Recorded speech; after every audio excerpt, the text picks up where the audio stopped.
you're willing and able, please stand and join us in signing the pledge. I pledge allegiance to the flag of the United States of America and to the republic for which it stands, one nation, under God, indivisible, with liberty and justice for all.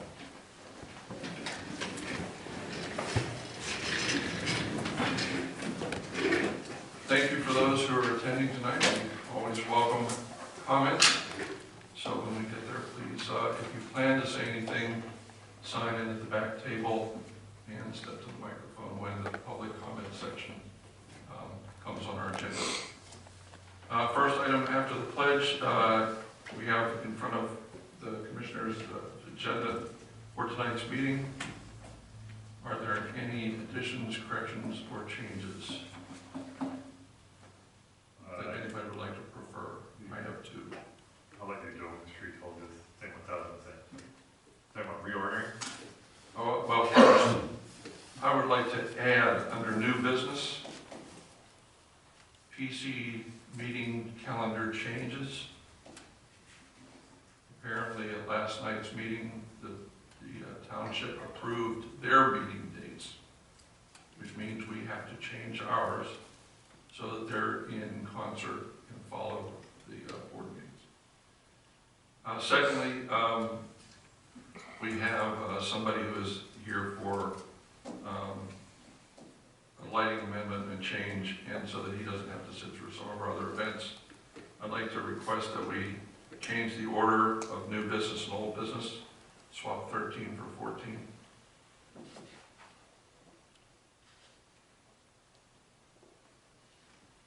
I move to accept the agenda as amended. Second, Second. discussion? Are you swapping all of the new business? Yes. Any other discussion? You have a motion, a second. Roll call, please. Aye. Julie? Aye. Aye. Aye. Aye. Thank you very much, Commissioners.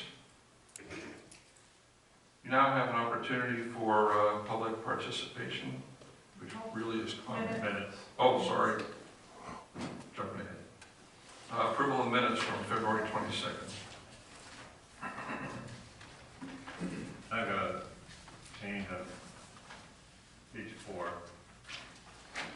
First line where it says barrier-free ramps, remove residential, and say no and no. Yep. I'm on page 4. In our accessory structures meeting earlier this week, or last week, both Julie and I remembered these as being yes and yes. I don't know if the rest of the commission remembers, but we had yes and yes or not no and no on our notes. My notes said yes and yes. Yeah. I had no and no, and then I crossed them off and you switched them back to yes. Okay.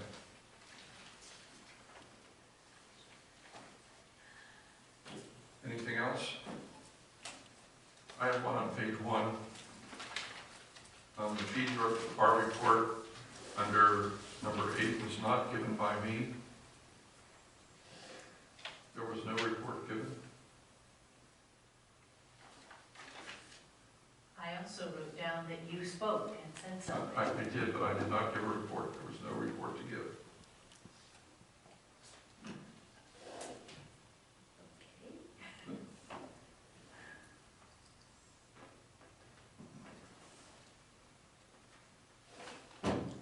Anything else?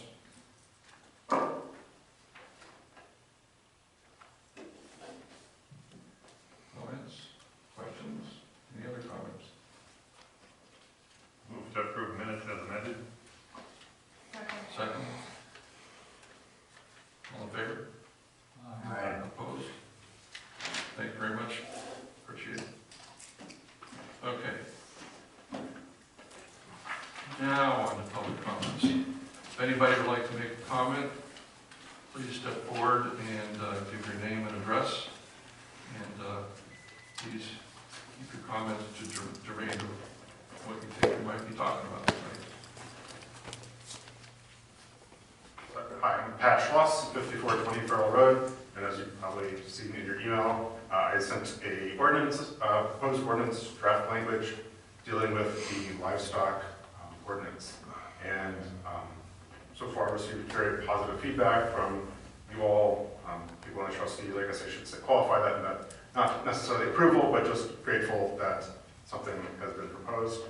I'm happy to do anything to get something like this pushed through. My understanding is that Ms. Zemansky has also put something forward, and as I understand it from her comments last night, I think we're like eye to eye on a lot of issues, and so I think we both agree that the distinction between commercial and non-commercial is really not viable. But there's no way to enforce it. It's kind of beyond what the township needs to know about its citizens, and again, it's just impossible to determine given current state case law. So we really hope that the Planning Commission can act quickly, and as I've told the chair and other members, I'm happy to do anything that I can do as a citizen to move that forward. I would also ask, in whatever power and capacity that you all have, would be to suspend enforcement of 13.25G, because this has been going on for 2 years, this development of this ordinance, and if there is now enforcement of the ordinance, people are being told to get rid of their animals, knowing that the ordinance is going to change when they can then get the animals back. Just seems unfair, and based on my understanding of Mr. Zaluka's comments at the earlier town hall meeting, that's kind of been a previous precedent that the township has followed under similar circumstances. So you might wonder why I think this is so important, why I care so much, but I think the ordinance is a really important issue. And in my experience, getting more people involved in farming, whether it be raising chickens or planting a garden, does something to people that helps to build community. And I think you don't have to look very far into the news to know that we need to build more community. And I think agriculture is something that this township has a very rich history of, and anything that we can do to help support that, I think, is a win. So thank you. Thank you, Pat.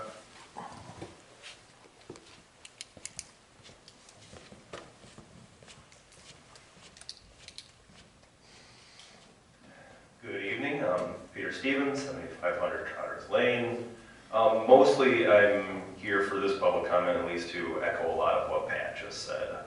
I know some of you were at the March 5th public meeting where there was questions asked and some answers given. It was obvious that a lot of people have been told to get rid of the animals on their property through enforcement. And while this has been happening, they've asked themselves, why has the board not passed the ordinance that this planning commission submitted to them over a year ago now? And last night was a good first step. They've now sent it back to you for consideration. Like Pat, I would offer any assistance I could to get it passed. I'm not getting harassed about my animals. I have 53 acres. I have an actual farm, whatever the heck that means. And there's nothing that's going to make me get rid of my animals. But it still hurts me, I think, to see other people losing the opportunity to raise something as simple as a goat or a few chickens. So I guess I would just like to say I hope the Planning Commission will move fast in revising the keeping of animals ordinance so that it can be resubmitted to the board so that it can be hopefully voted on. But in the meantime, I would echo the same sentiment that in whatever capacity this board can, it would be wonderful if you could suggest to the Board of Trustees in whatever capacity that they suspend enforcement on the keeping of animals ordinance until this is sorted out. Thank you. Thank you.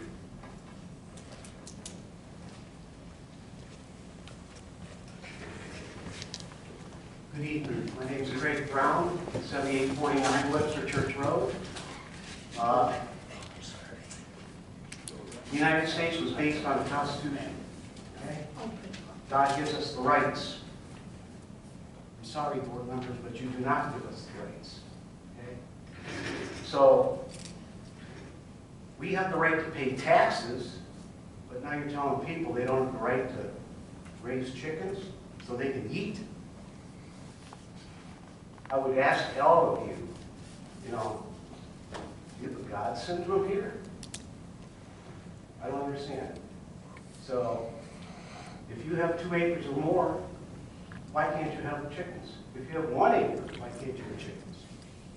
If you have a small house in a residential area, why can't you have a chicken?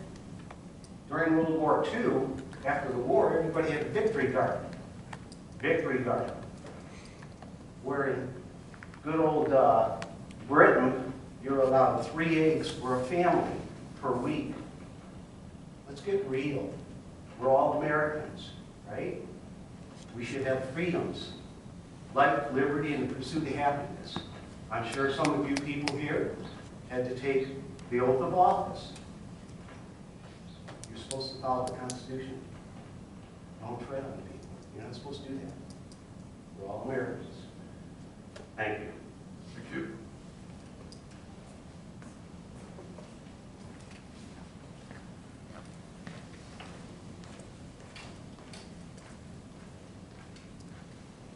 Hello, my name is John Scharf. I live at 5327 Webster Church Road.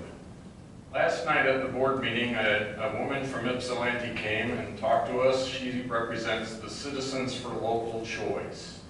Citizens for Local Choice is passing a petition trying to get enough signatures to put a ballot initiative on the November ballot. That ballot question would, if passed, return control to local municipalities governing the siting of industrial utilities. I just wanted to make you aware of that and let you know if you would like to sign that petition, you're welcome to see me. I can make that happen. Thank you.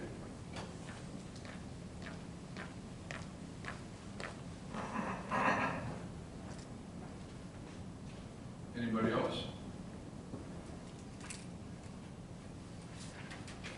Thank you very much. Seeing as there are not any more comments from the public, we'll close the public participation portion and move on to reports from our various reporting bodies. Sri, are you okay to go first? I don't know. It's been a quiet week in terms of permits in the office. Just had a couple of meetings with residents regarding private road agreements and some lot splits. Working with our attorney, I prepared a draft template for that residents can use to prepare their road maintenance agreement if needed, so that they don't have to start from scratch or try to figure out how to get started. And we've it's just been business as usual, so if there are any specific questions you would like to follow up, have questions, I'm happy to answer.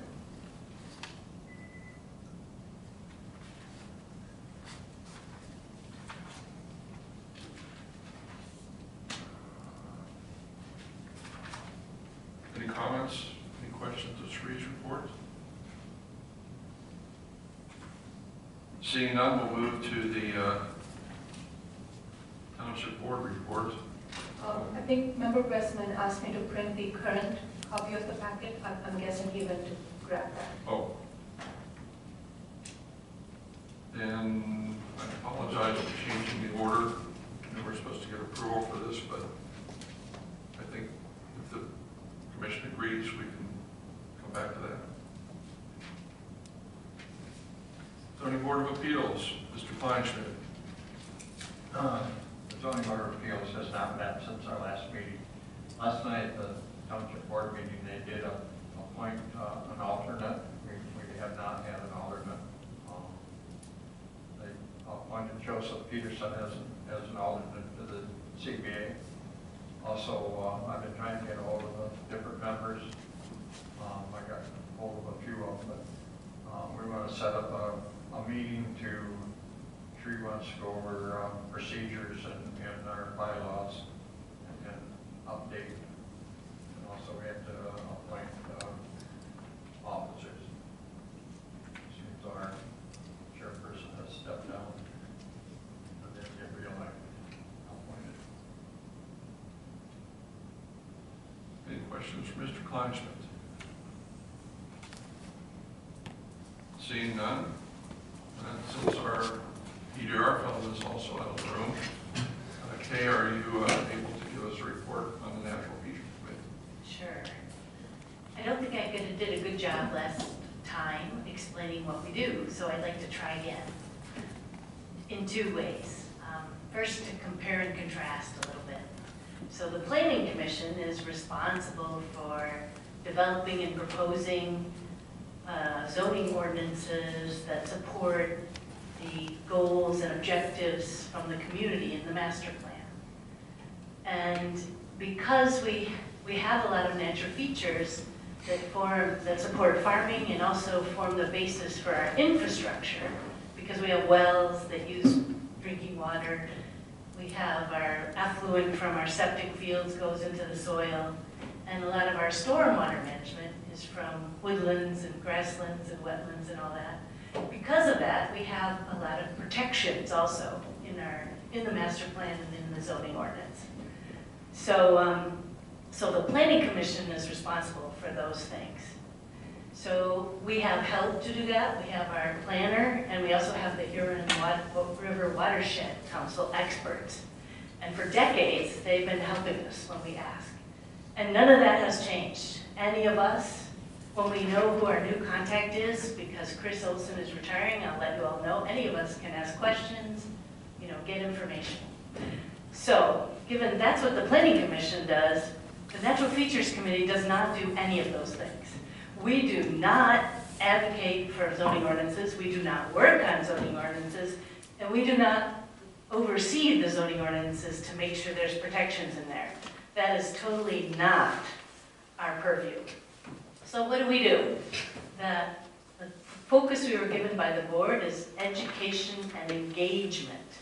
So the premise is we in our community have a lot of important natural features and some protections for the reasons I mentioned. And some people know about these and some people know about these, and we want to sort of share more broadly our knowledge and appreciation for natural features and the benefits they have. So our focus is that education and engagement. So I'll just try to give you two examples to say, well, what the heck is that? So one of the things we want to do is organize some community presentations.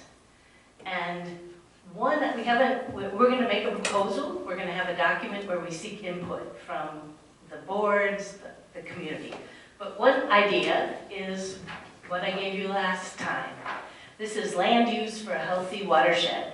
So this would be a presentation about the water cycle, how land use impacts water quality, how impervious surface can have a negative impact on water quality, and how those natural features manage when we have a storm event. It would also talk about green infrastructure. What is it and what are the benefits? It would not relate directly to any of our ordinances specifically. It's more about the background for all these things. So we think a lot of the things we're going to do, whether it's sharing information or presentations, will be like this, with no connection specifically to a specific ordinance. It's more sharing of information. So that's one example. The other example is what we're working on now with the Natural Rivers District Communication Project. And as you know, the board asked us to spearhead this. And it connects to our zoning ordinance. It's not a new zoning ordinance. So the state of Michigan defined the Huron River and Arms Creek in the Natural Rivers District, and we've adopted their rules into our ordinance. But part of it is a zoning ordinance, and part of it is communication and education. So it totally makes sense for us to spearhead this, but of course it has to do with zoning ordinances. So when we initiated the revisions, Sri was the originator for revisions to the zoning ordinance part, and the Natural Features Committee looked at the rest and made revisions. So now it's at the Huron River Watershed Council, they're doing design and communication, and when we get it back, it'll go back to the originators, Sri and the Natural Features Committee. And when we feel satisfied, then we'll pass it on to the Planning Commission, because they're responsible for ordinances, and the board, right? So we will get input, and this does have both components. It's not lobbying for any new ordinance at all. It's just highlighting an ordinance we already have and the state designation. So we think there'll be a few things like that that we do, and we will work with you on that. So, does that help? And are there any questions? Commissioners? Okay, thank you. Thank you. Well, I have a correction to make with your initial statement. You were talking about your last month's presentation that you gave. Yeah? That was just fine. There's nothing wrong with that. Okay, well, thank you. Yeah, this is a wonderful presentation also, thank you. Seeing as how our township board representative has reappeared, would you like to give a report, sir? I apologize to the chair for needing to be out of order. I accidentally grabbed the wrong packet for this evening, and so I figured I needed to solve that problem first. You're on. The Township Board Report. I distributed a copy of the draft meeting minutes from our meeting last night. It was primarily a huge housekeeping meeting. We did approve a budget for the coming fiscal year. The only main item of note for us here at the Planning Commission regards the keeping of animals ordinance, and the Township Board has remanded that to the Planning Commission for reconsideration. Other than that, take a look at this set of minutes when you have the chance. I'd be glad to answer any questions. I don't want to waste 20 minutes of your time just going through these minutes. So that's my report. Thank you. Have you commissioners had a moment to look through the report? Any questions? Yeah, I have one right away. When the board remanded the animal ordinance back to us, does that come with? I can't hear you. The board sent the animal ordinance back to the planning commission. That's correct. Are they sending it back with recommendations, or do we start from scratch, or what information will we get from the board? That issue came about last evening. Some of us on the board felt that it was urgent to, if we were going to remand it to the Planning Commission, that we do it without delay. And others on the Board of Trustees felt that we should wait a month and remand it to the Planning Commission with some specific direction. And you will see in the minutes that there was a 4-2 vote to send it back to the Planning Commission without direction, at least without specified direction. And obviously, board members are welcome to have input to the process. But to answer your question, no. All right, thanks. It does say on here, for their consideration based on input from residents in the minutes. We'll get to that later in my Yeah. comments. Okay. So maybe the board didn't, this was guidance. I understand. Yes.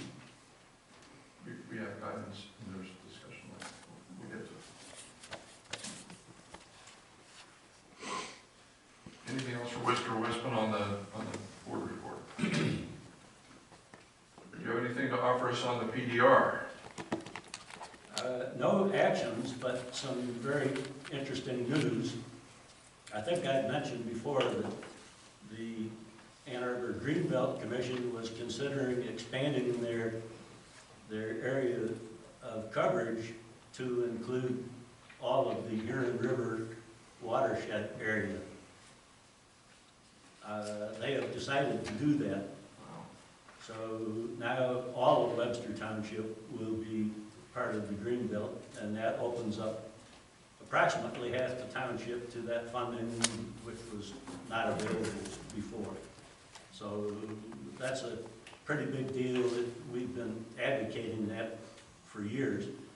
And the reason that they have given for this is that they would like to see as much land preserved in the watershed area in order to improve the water quality that arrives at their water treatment plant where they get all of the water for the city of Ann Arbor, because they realize that it's cheaper to treat water that's less polluted than water that's more so.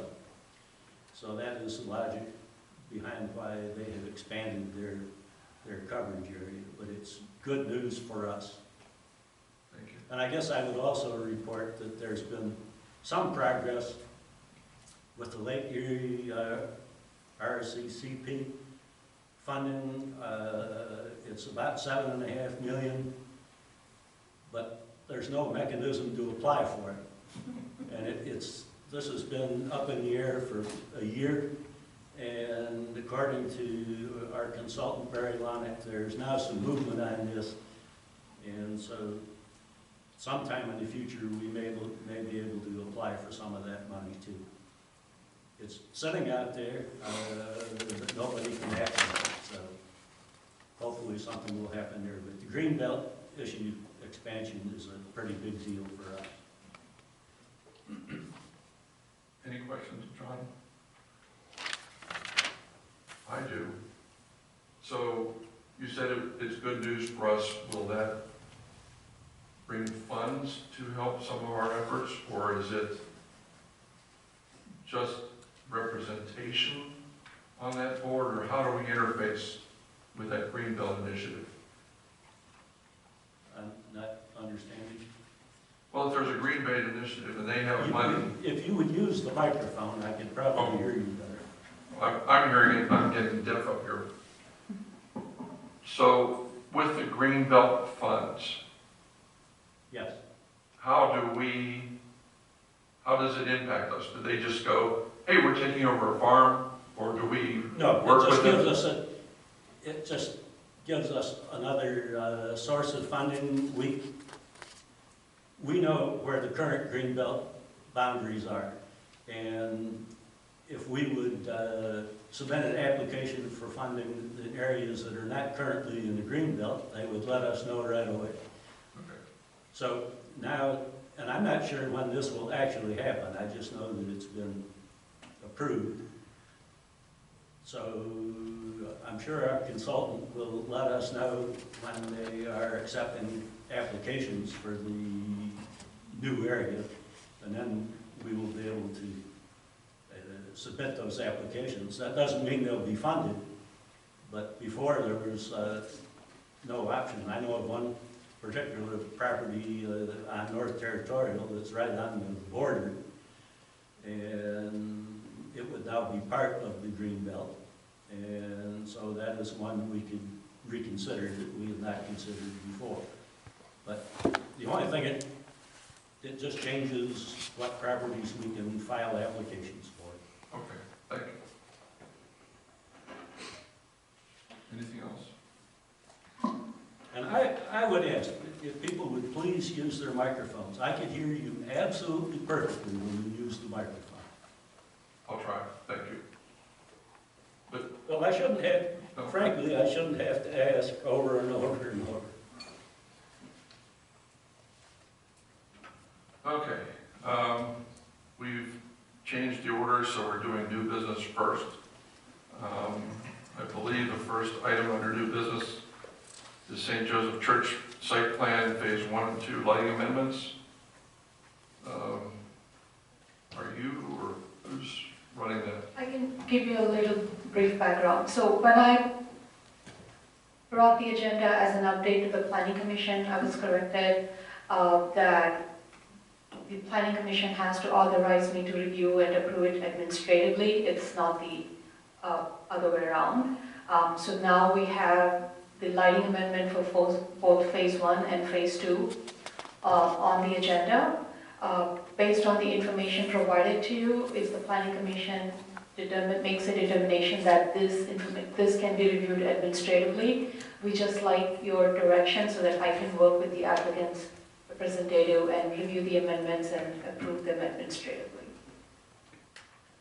So the reason why phase 1 and phase 2 are separated as two different items, because we have more information for phase 2, which is the current phase that is under construction that the planning commission recently approved. I have all the information about what's proposed, what's being revised. With regards to phase 1, I didn't get information in time, but Brian is willing to work with me with regards to the existing photometrics and proposed photometrics to make sure it's consistent. Thank you. Commissioners, in front of you on page 44 of your packet, there are some pictures of the proposed bollards. What Sri just said is on the first page of that. Also on there is the section that is affected and the three things that we need to look at. One, is it a major or minor revision? Second, does it comply with the criteria as underlined above? And third, if it's minor, can it be an administrative function rather than coming back to us for approval? So if anybody would like to comment, or Ms. Kay. I have a couple questions back on 43, the report that Sri wrote, so I wonder if I could just ask for clarification. Yes. So under background, point 1, it says replace approved bollards with proposed bollards in phase. That's your thing. Two. 2. And then I also noticed it says on December 14, 2024, it's 2023, obviously.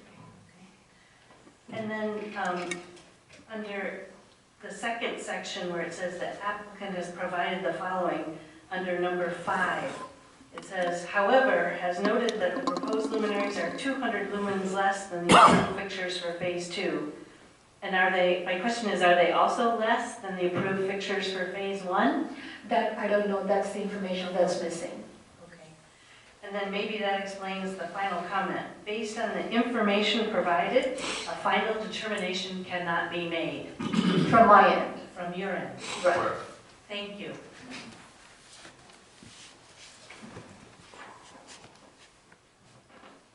So even if we say it's minor, you would still need more information from them, or maybe you have it now? Even if you say it's minor, I would request more information, work with him.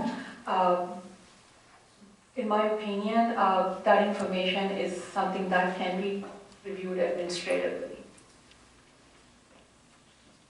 once provided. Thank you. Commissioners, any other questions, comments?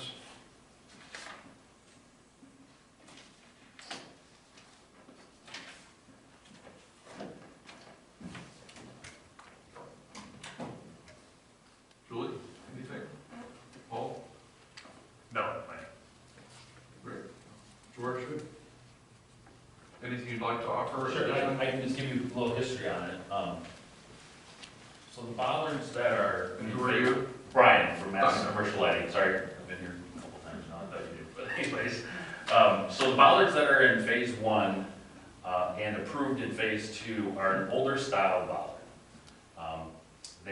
They're fully approved with the ordinance that are placed. The lights are up in the head of the unit, but then underneath it, you will know that there's a cone-shaped mirror. So the light shines down, but then the light shines out off the mirrors. So 4 months ago, we installed 56 bollards for Trinity Health in the city of Ann Arbor. And this is a new style bollard. And the light is in the head as well, according to ordinance, but there is no mirror with light shining out. So the diodes that are in the head are actually angled out to give it more of to give it the spread. And so you get the same spread, but then you don't have the mirror glare going out. And I thought this would be perfect for St. Joseph because, obviously we're trying to keep light to a minimum in Webster Township. And I thought, let's see if we can get them all changed to this. And Father Brennan agrees, and so that's where we're at now to come here with these new style bollards. And they're 200 lumens less. They don't have the glare, and they're just a better color. Thank you.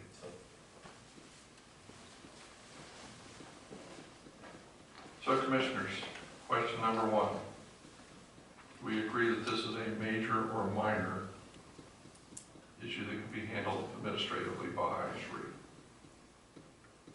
Okay? So we have to look at those three criteria. It does Correct. not alter the basic design, yes or no?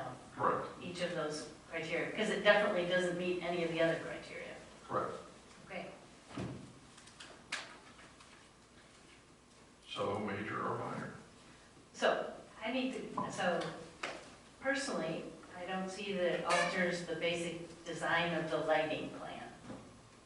And if it also directs light down with less glare, it's achieving the same goal. Does not alter the basic design. Is that, Correct. I am understanding the question. That's correct. So I need to go through each one. Does it meet the compliance of the standards of the site plan review? So if it meets this, then yes. I agree. I'm not And it's- supposed to though yet. The standards, are they applicable to a current, no. Specified conditions, so that's why I asked, specified conditions of the plan as agreed upon by the applicant. So there's a development agreement and the site plan, Correct. and this doesn't go against any of those. No, it does not.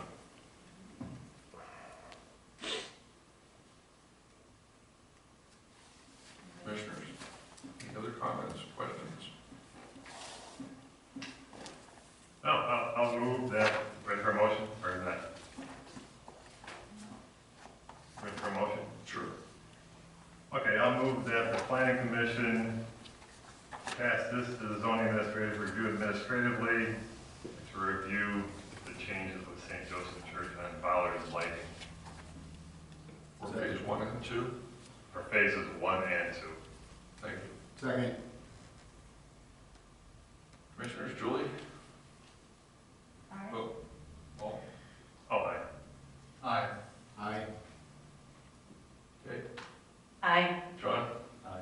Aye. Thank you. Motion approved. Thank you very much. You can go home and see your kids now. Thank you, appreciate it.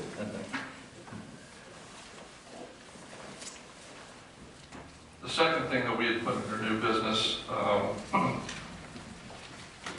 Board Member Sharp sent a note to me maybe a week ago that the board was getting ready to approve their agenda, or not agenda, their calendar for the year. Turns out that 2 of their dates are behind our dates that we had already approved. So, if you have a calendar or would like to consider this, we would need to move our currently approved date of May 15th. Yes. I'm sorry to interrupt, but the dates you've approved are the ones the board approved. So we did move those dates to the 4th Wednesday because the first day of the month doesn't. I just checked those dates against the calendar that was provided to the Planning Commission in December meeting, so they are consistent. That's not what I was told by Mr. Sharp, and I have proof of that email on my phone. What has changed that I was not advised of? Yeah, there's actually 3 days that you need to address. So The May 22nd, which is the 4th Wednesday, June 26th, which is the 4th Wednesday, and then January 22nd, which is the 4th Wednesday. Those are the dates that were in the calendar you guys have approved at December 23 meeting. are you looking at 2024? I think I see where the confusion has happened because I wasn't around when the board packet, maybe the board didn't get the calendar you approved, but they were thinking along the same lines that you thought you both have approved the same dates. So, That's not entirely true. I don't think that's true.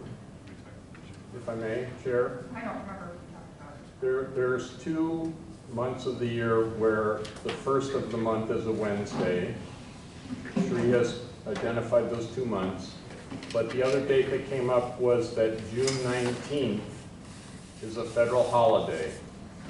And the board felt that you probably ought not hold a planning commission meeting on a federal holiday. That was discussed at the PC meeting in December, and the PC picked June 26th as the alternate date.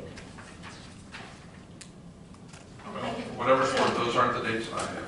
So those are all the dates I have from our December meeting for what Sri gave us. I have those dates.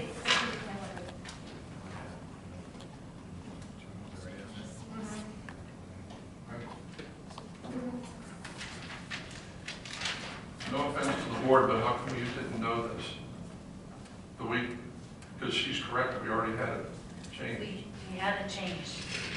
So maybe we can, So can we- this next time? Well, right now, can we go over the dates, just to be clear, please? Yes, Sure. Do you want me to? I'll do it. The first one, the next one is April 17th. Mhm. The next one will be May 22nd, June 26th, July 17, August 21, September 18th, October 16th, November 20, December 18, January 22nd, February 19, 20, and these last three are 2025, and March 19, 2025, correct? We're good? Okay. Thank you. Sorry for any confusion.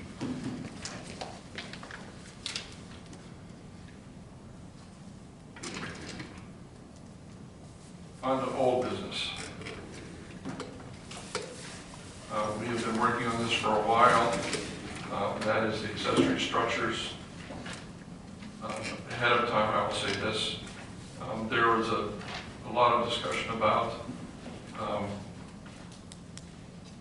part of the discussion around cargo container regulation. And when we discuss this, there is a topic to discuss, and that is moving that from accessory structures into a separate section and not included with our accessory structures we're currently reviewing. So as we review that and go through it tonight, keep that in the back of your mind. Because it's problematic on a number of levels. So Sri, update on that. Thank you. So there were a couple of minor changes as listed in the summary made to the order of the things, because based on last month's discussion, I've noticed some of the confusion between attached and detached happened because there were 3 sections apart. I'm hoping the Planning Commission, when you went through the draft, it didn't create much confusion because the title stayed the same. So I'm going to go over the order that's in the current draft. Intent and applicability, no change to the text, same as before. I moved affidavit for non-use at the beginning of the section because that applies to the entire section as needed. No change to the language there, except the timing has changed to prior to issuance of final compliance permit to allow some additional time for the applicant to put that together. Vacant lots without dwelling, no change to the language since you last saw it. Any comments before we move to the next page? Julie, we okay with periods and commas? So far, but starting on the next page. Okay. Paul, I didn't get a chance to update the ones you sent via email, so I'll probably just feel free to jump in when you see those. Okay, item D. This is the big one that kind of created confusion. So we took away the hallway versus breezeway confusion after discussing it with the review committee. We don't have that. So the way the draft is laid out is that we first talk about how are attached and detached identified, how are they differentiated before we go into the additional standards that regulate those two. And we also had the discussion about if we say shares a common wall or a roof, how do you treat decks and roofed porches? We addressed that with this revised draft as well. So for an accessory structure to be considered attached, it has to either share a common wall or a roof unless otherwise regulated in this ordinance. That statement refers to the decks and the roof porches. Second, connected by an enclosed and heated breezeway. This is consistent with how the current ordinance defines one of the ways it's considered attached. So that's not new, it's just relisted. And then third, structurally attached to the principal building such as decks and roof porches. Just FYI for the rest of the commissioners, you do know that Julie and Paul serve on a subcommittee to review this and have met with Sri on it. So Yes. it's not Sri doing this all by herself. Yes. Okay, I have a question on that section. Mhm. What if you have connected by enclosed and unheated? Where does that fit? If it's not here, then it would automatically be detached.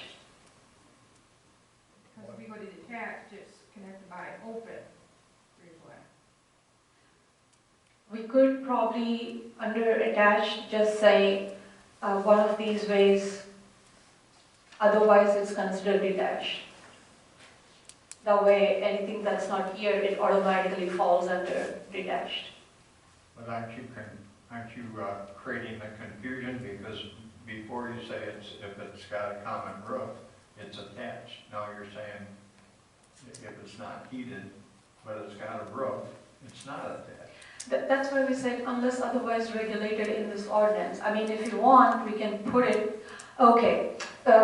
When we go to the detached accessory structure, where we say is connected by an open breezeway, we could probably just say connected by an open breezeway or an enclosed unheated breezeway.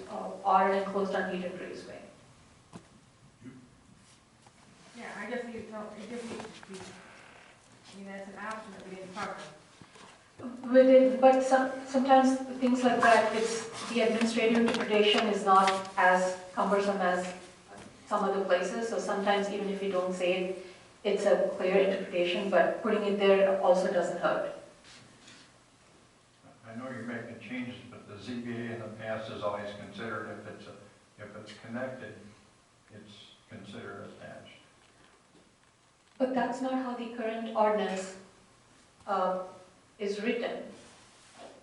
It's, if you, in the current ordinance, it clearly says that it has to be enclosed and heated to be considered attached.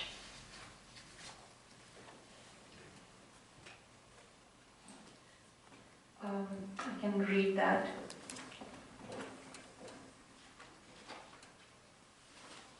That was not changed. The whole intent was to keep it consistent with the current so that we're not creating any non-conforming structures.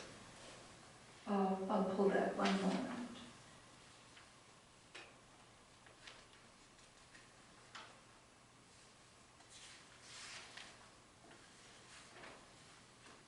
Under 13.15 on the current ordinance, and then if we go down to item C, detached accessory structures, item D, accessory structures. Okay, this is final. B, attached accessory structures.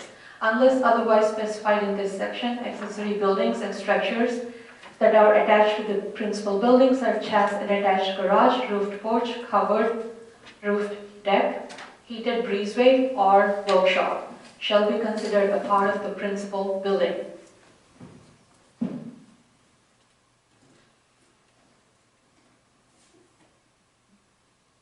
So the heated breezeway from examples for attached accessory structure is what's carried over to the new current or to the proposed draft too, so that it's the same. Doesn't the current one say one of the following? So it could have share a common roof, but not, doesn't it say is connected to the principal building by one of the following? So all three do not have to be true. Yes. Right? Yeah, so there's options there. Right, all three doesn't need to be true.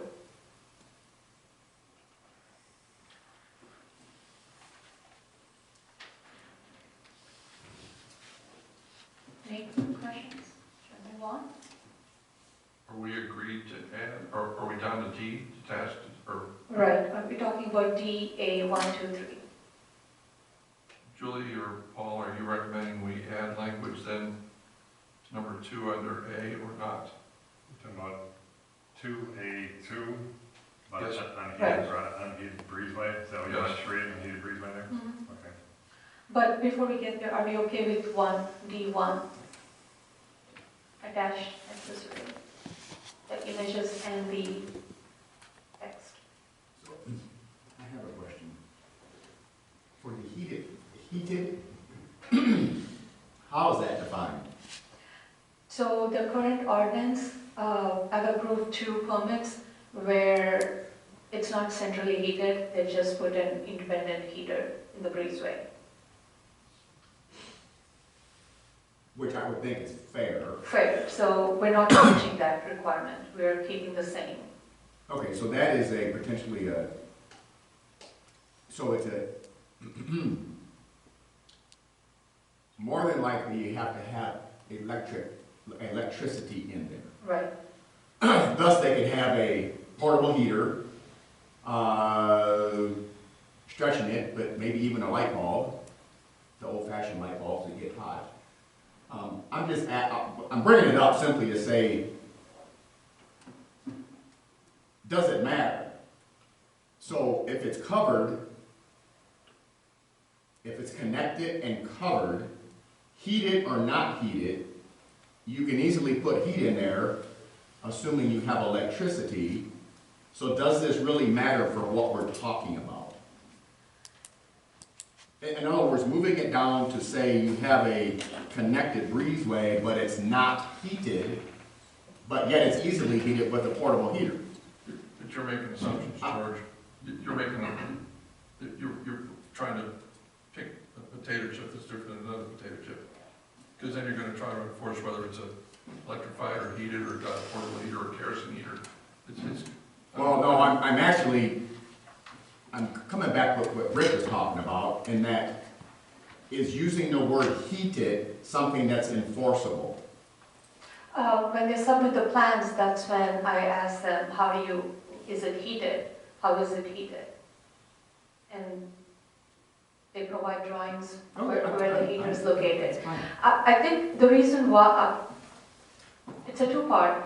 Why is it important if it's attached or detached? Because if it's attached, then in all districts except Westlake, they get additional height. If an accessory structure is considered attached, then they can have additional height up to 40 feet. And if an accessory structure is considered detached, then they have height up to 25. So that's why it's important to give it a label so that we know what the maximum height that can be applied to. And Westlake district is another story. We'll get to that later in the draft, but that's the whole reason why it's important to define. And the reason why I stuck to the enclosed and heated is just to keep it consistent with the current language so that I'm not changing that. Thank you. I still think you're creating confusion and interpretation of this whole thing because in attached, it says a roof porch, a covered roof deck. So, I mean, I think that you could argue this point either way. If it's roofed and connected, I think the way it's written, you can confuse it to interpret either way, either your way or my way. It's either connected or it's disconnected. Why don't we come up with some language that makes that simple and clear? I'm open to suggestions. Yeah, because I think about it, I kind of agree with Rick. If you're attached, doesn't matter how you're attached. Well, that's what. Yeah, That- our that's roof, the way a wall. If I was a layman, That's the way we treated it before. I mean, in the ZBA issue is that if it's connected, it's It's connected. If it's a roof goes from the house to the garage, it's connected. But if it has no walls though, it's just a roof with no walls, is that attached or detached in your mind? We always treated it as if the two buildings were attached in any way, it was considered attached. If we make that change, then that's okay, but it's just that if they have a long breezeway, there was one occasion where it was about, it's over 60 feet because they've constructed the outhouse first, and then later when they decided to build a house, and then they had to connect it with the breezeway.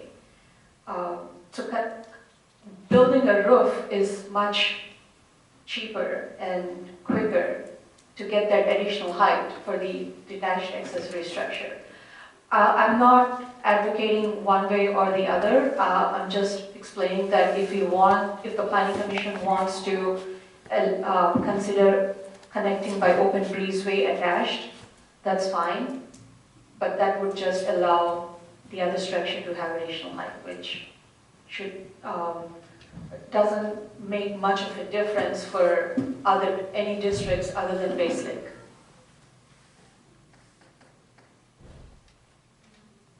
Subcommittee members? Well, if I was a citizen and you want to think of attached, any way those two structures are connected, you would think it's attached. They don't think if there's a wall or not a wall, it's heated or not heated. If there's separation, then it's detached. So is the recommendation that this get rewritten for our next, and move this section to our next meeting? I hate to delay this, but we're going down something that, Well, I'm going to back up here. So George's discussion, I could see heated versus unheated. You can't regulate it. If they come in and tell you it's going to be heated, show you they're going to plug a heater in. You're done with your inspection, they pull the heater out, it's done, it's unheated. That can happen in any situation. You can't enforce that, so I agree with George there. We're going to get into a later section here where Shree's concern is when people put a connection from the house to the accessory building, and then they put a living space above the accessory building.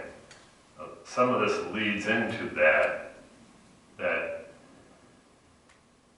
you have to have some of this, what we're talking about, in order for them to create living space above the accessory building and it be considered part of the main house. So you can't have an unwalled connection go above the accessory building and consider that living space because it's not connected by walls to the main house. By a living space. Right. So maybe you want to talk about that tree right now before we start changing this, which will impact what you consider a living space or part of the main building versus a separated space different than the main building. You agree with that? It definitely has a little bit of development from here to there, but it can stand on its own if the PC decides to consider open breezeway as attached. But So let me ask you this, Sheree, before you go on. If somebody was going to connect their accessory building to their house with just a roof, what would be their advantage? It's to put more height on the accessory building, correct? And put a living space up there. Put space up there. sleeping place. What do you define as sleep? So Use I think it. I've done that, use those words. So this one says accessory structures cannot be used for dwelling, lodging, or sleeping. Right.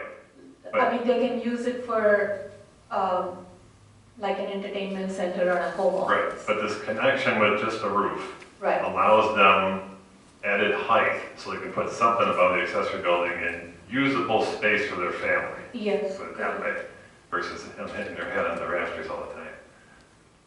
Okay, so, but it's still not living space because it doesn't have the walls and a connection to the main part of the house that exits the outside, I'll say.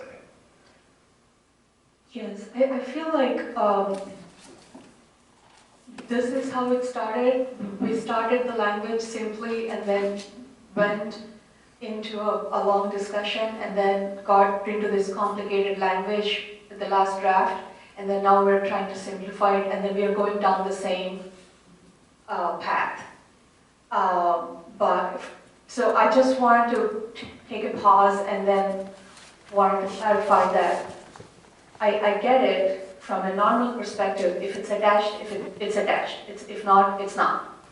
So that is a simple way of looking at it, but how it impacts applying the dimensional standards is what may have a bigger impact than simply attached or detached. We have a definition of deck in the ordinance too, and then we have a definition for breezeway. Usually the breezeway is the only purpose for a breezeway to connect a garage to a house or a pole barn to a house is just so they have, the pathway is covered with a roof when it's raining or have a snow. But if you have, that's the only purpose. So that shouldn't be the window into getting additional height for, garages and structures. I'm guessing that's how the existing ordinance was written, because they felt like connecting, just having a roof over a breezeway doesn't make it connected. Like imagine this, like imagine you have a house and you have a deck with a roof, and then you attach the garage to the deck with the roof. Is that a breezeway? No, because we have a definition for deck. We have a definition for breezeway. They are defined, and they are two different items. So I'm a little not up to speed as what the confusion is, but I am open to suggestions if you have any language revision to the language. But what we have is consistent with the existing language. If the ZBA has interpreted breezeways as attached, I may have to look into those specific ZBA cases to see what was the context. Rick, have you run into this at ZBA with a lot of pushback? No, just, a couple times years ago, a couple times years ago, but, maybe the solution to this is to rewrite our definition of breezeway, or how it's connected, because you could, I can see Paul's point in reading this earlier about, you don't want to have it connected with just an open breezeway, or you might call it, and have living quarters upstairs. Maybe it should be, if it's a roof there, you keep saying if it's connected with a roof, it's considered connected. Maybe it should be connected with livable space, some type of definition that way. So that would be very confusing, because defining livable space was another rabbit hole we went and came out. There's no upstairs. That just gets too much into getting into the design and how the interiors of the space is designed, which I don't don't have a problem with this. It just that what I'm looking at is trying to, because we run into a lot of the interpretation of the zoning ordinance, and that's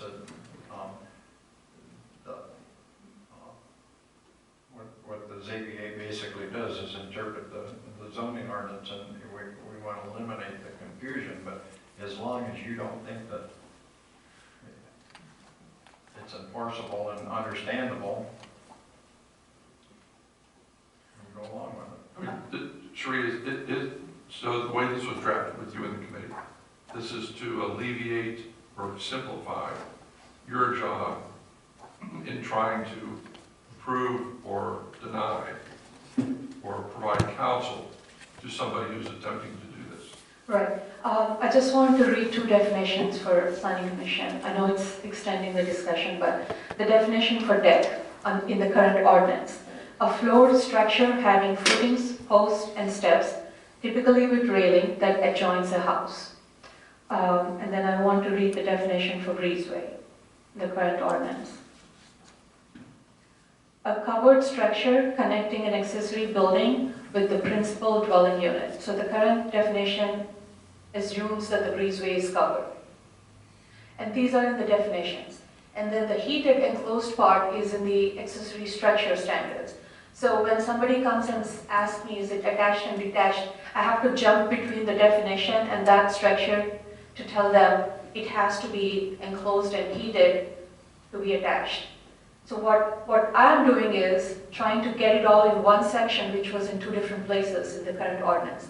Not changing the standard, just getting it from two different places in one place.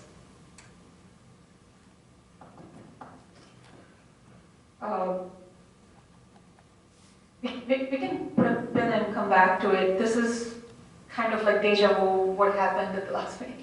Let's put a pin on it and come back to it because the later sections are, I don't know. Let's not. Okay. Let's ask the commissioners, okay, the breezeway, can you connect an accessory structure to the primary structure with just a roof? Because we've been back and forth with Shree 3 times out of this planning commission meeting, updating us. Every time we come back, somebody's got a new idea.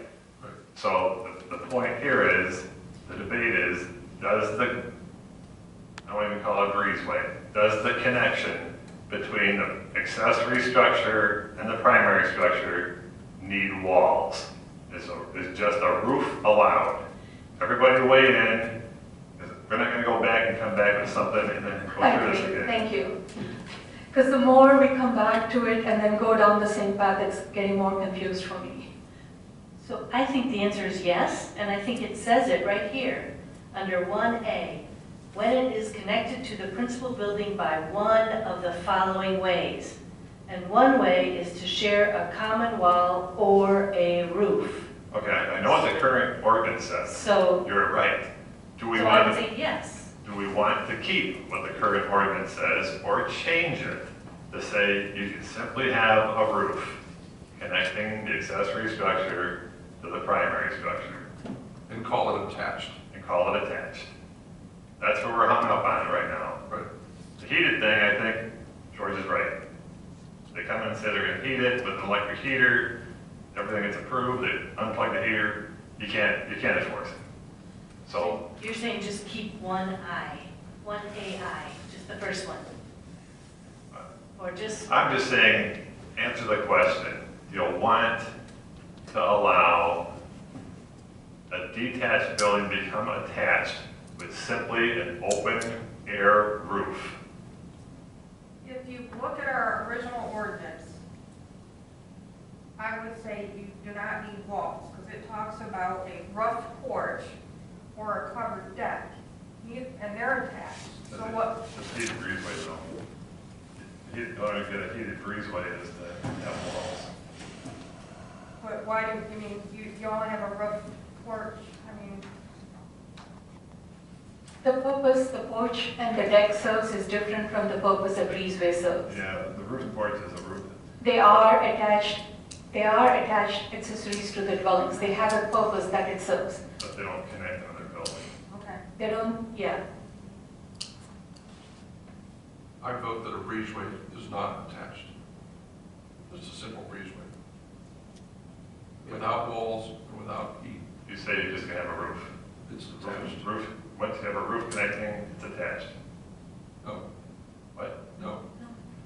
Okay, I don't know what you said then. That's what Rick and Julie were saying, that if it has a roof, then it's attached, but it's not. It has to be enclosed and heated to be considered attached. That's what the current ordinance says. Right. Yeah. I see. We keep the current But part. no, that's the George's point on the heated.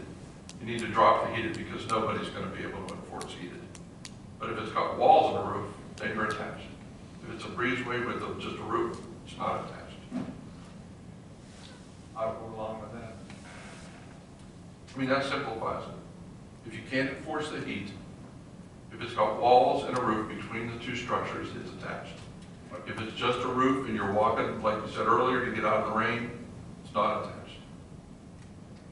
Does everybody agree with that? Well, I mean, that's the basic two definitions, right? That's what we're trying to get to. Yeah. Don't send us away again. No, that's my opinion. You asked for opinions, that's my opinion. Okay, so you said walls and a roof to make the attachment, whether it's heated or not. Correct. If it's simply a roof, it stays detached. Right, And if it's just a breezeway. that's it, the breezeway. No, roof and the walls, correct? You're saying walls. Yeah, Roof and walls. It becomes attached. It becomes becomes attached. Attached. If it's simply a roof, It's it detached. stays detached. Detached. We don't want to go away to the committee again and not have this clear. So is everybody on board with that? That really seems simpler.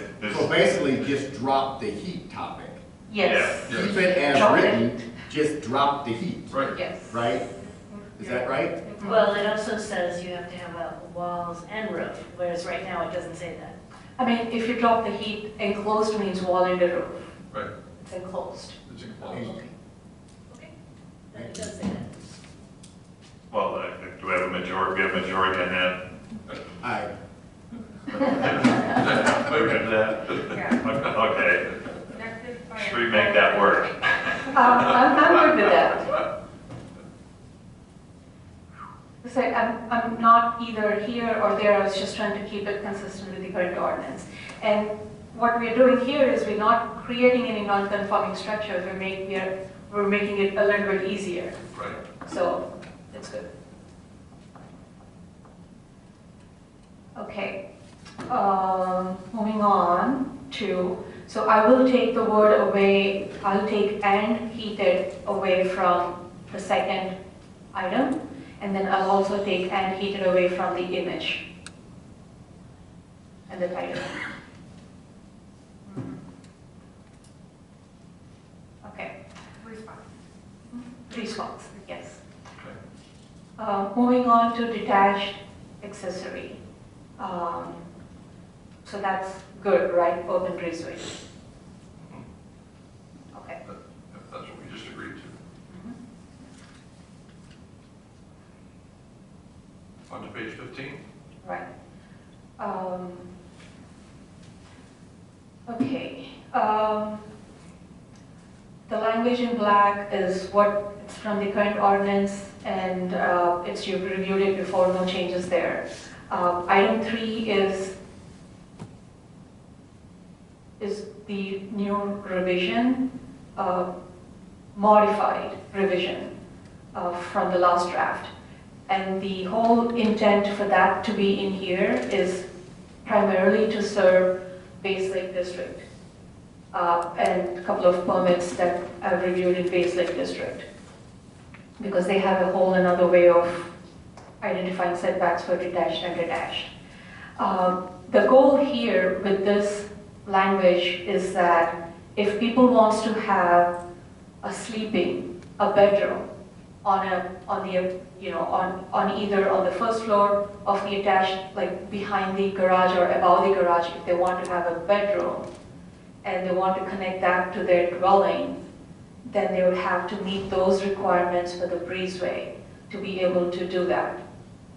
And the reason why is because sometimes the attached accessory is pre-existing and the house is pre-existing, and they're trying to see if they can be connected, and this is how we,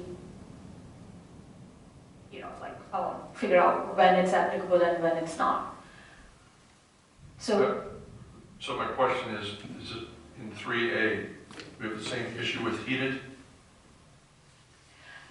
so in this case, the heated part is probably more towards making sure that it's seamlessly connecting the primary dwelling to the attached accessory. So that heated might just apply if you want to have sleeping on top of, above or with the detached structure. And once again, because we are not able to, I think we have a consensus on regulating the heated part might be an issue. I'm okay if the heated is removed from here as well, because my major concern is the dimensions for the connection and then the integration of the using livable space with the bedroom. I mean, 10 feet is not that far. That's 6 feet. Right. From there to there is 10 feet. Am I going to heat that when I'm opening a door to walk over there? Right. So it's up to them. It doesn't give me a heartburn or make my life complicated by removing heated, because I'm more B, C, D are the things I feel like that apply more. Yeah, we were just talking, it had to be a livable space. Right. They had to make it a room of their house. The It's a breezeway. room connecting two structures, basically. So that, you know, the bedroom on top of the garage or behind the garage is not accessible when the primary resident is not living in the main house. That's the reason why we wanted to seamlessly integrate with the living space. I don't disagree with that. It's the heated thing again. I think you should take it out. Yeah, it's about, yeah. Yeah. It's unenforceable.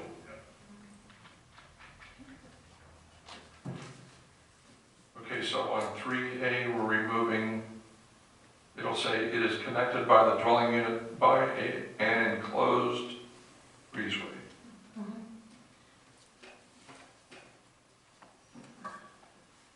Thank you. Okay.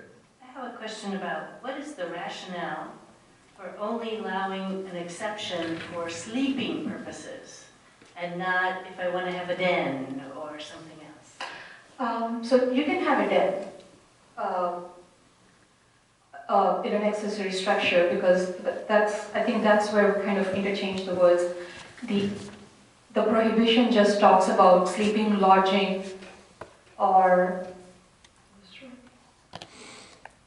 Okay, are you saying that the descriptor above the drawing says sleeping? So I'm looking at 2A and it says you can't have dwelling, lodging, or sleeping. right?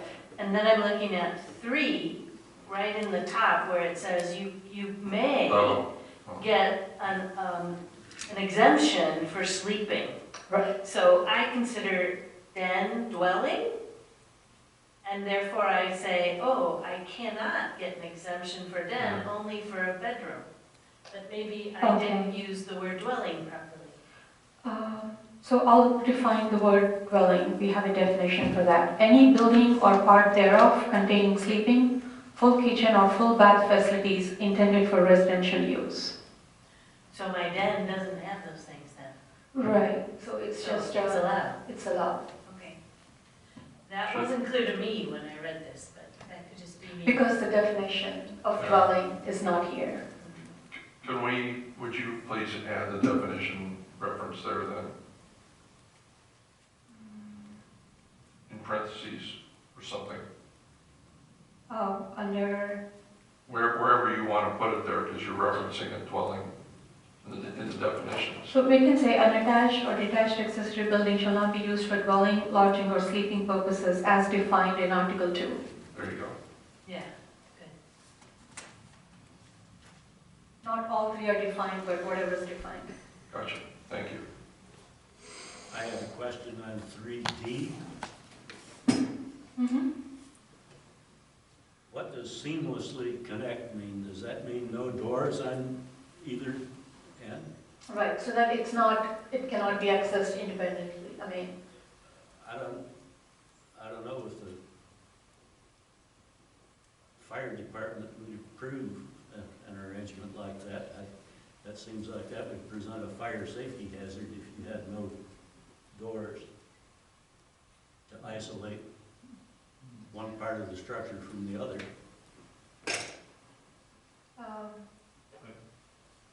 It would be just like I mean, you're calling it an attached structure as opposed to part of the primary structure.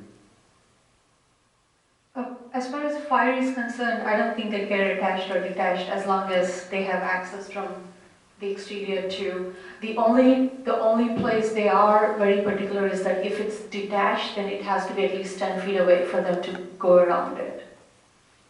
Now, I see John's point, though.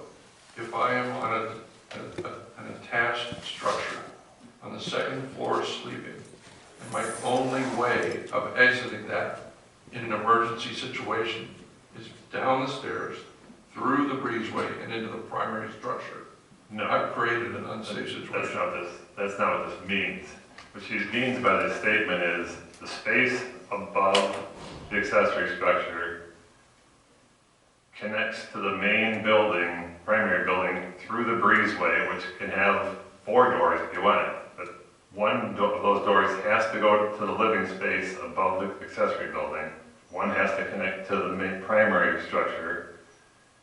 And this is intended to say that the accessory living space cannot have its own exit and not have an entry point from the main part of the house. I can give an example. No, I get it, and I understand what you're saying. And the breezeway can have a third door that goes outside. But that's what, I don't read it that way, the same as John is not reading it that way. Okay. I can probably provide an example of the permit that, No, we don't need an example, but Oh. I think we need to be a little clearer there that it has to be I our fire guess code or what I'm something. saying is why would you prohibit doors? She's not. we're not prohibiting doors. Well, I just asked the question Oh, whether that what seamlessly meant, and I was told that seamlessly meant no doors.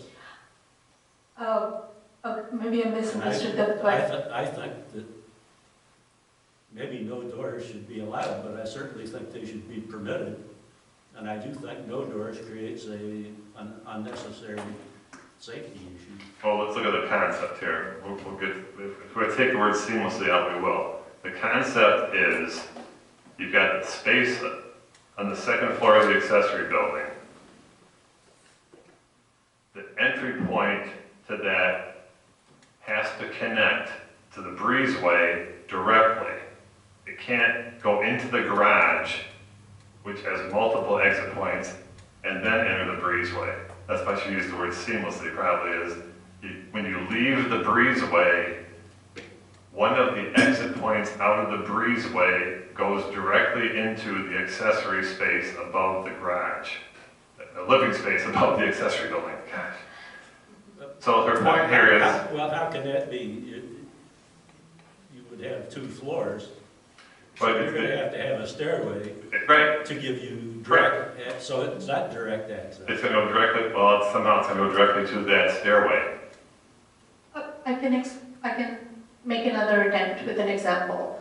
So the permit that prompted this discussion, they had the garage and then they had the bedroom on top of the garage, and the stairs to the bedroom are through the garage. So there's no way to access the sleeping from the primary building. I think, That's pretty you typical. know, I'm not that knowledgeable about construction, but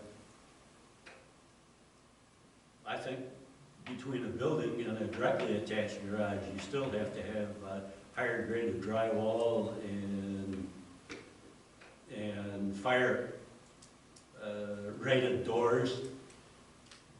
And the same thing, I mean, if I were building this, I would put doors, just because it's going to provide a little bit of extra time. If that fire is going to move from the primary structure to the accessory one, I want as much time as I can get out as possible, and there certainly has to be an alternate door. There has to be some way to get out of the attached structure other than back through the breezeway. Otherwise, if there was a fire in the primary structure, there'd be no way of escape. But I'm sure the code would never permit a building without a door additional to the one going into the...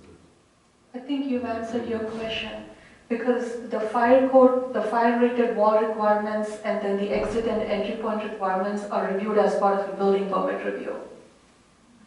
Our intent is to make sure that it feels like it's part of the house, not that it cannot stand on its own like a separate bedroom. But the building permit will look into the door versus no doors. We're not, by seamlessly connecting, we're not totally prohibiting no doors or no doors. I mean, if they can design it in such a way that requires a door but still is an extension of living space, that's fine. We have a fire board meeting tomorrow night, and I'm going to discuss this with the chief. But I cannot see any way that we would not have doors at either end of that breezeway. Okay, we're gonna reset here. Yeah. Okay. So what does the planning commission want this living space, which is gonna be living space with beds and whatever, sleeping quarters, above a garage, to have the exit outside without going into the main house? Yes or no? No. No. Okay, then how do you make the connection to the breezeway, which is part of the main house? Directly. So That- what's confusing to me is the that's word what she's- seamlessly. That's what she's trying to say here. But seamlessly, You want different what I hear words. is directly. Maybe I can use the word, designed, Whether it has doors or not, it's a direct connection. It doesn't go. it's integrated with the design. Yeah. Okay, so I think you want what she wants, it's Yeah. just the wrong words right It's now. just the wrong word. Okay. Well, I think we can take the word seamlessly connect and then just say that shall integrate with the living areas and connect. We can wordsmith that, but I guess we all are on the same page on the I intent. don't know, John, you're on that page or no? Do you want an exit to the outside, or do you want the exit of the living space in the accessory exit? I'm not necessarily concerned about an exit. I am, and the primary exit would have to be something other than the breezeway back into the primary structure. I am sure that I'm not 100% sure, but I can't imagine that would be a approved method of construction, because We got, every bedroom on the second floor is like that in your house. You don't have, my bedroom in my house has two windows that are fire Well, this approved is- for exiting. No, this is the same. this is opening into this accessory structure, and we're talking about a bedroom on the second floor, basically. Yeah. What's underneath it? Oh, garage. With, Well, Well, you gotta have some way to get in and Or- out of the garage. it does. but do you want them to go in and into the living space through the garage? Then what you're gonna end up is having people Yeah, then you have a rent out garage, that and upstairs. I'm sure you have to have it. That's my that's what concern. she wants to avoid. Yeah, no. As far as fire, the building code is you gotta have a firewall between the garage and any living space. So, you're agreeing with me? I'm agreeing with the fact that you need a firewall between the garage and the living space. I'm not so So if certain. you're counting the breezeway as living space, which this says, Yeah, but you still can then have you a gotta doorway. have, I would say you have to have a fire-rated door. I think maybe you can take the word living away, usable space. Where are you taking living away from? Where it says function as usable living space, we can just say function as planned to be a usable space.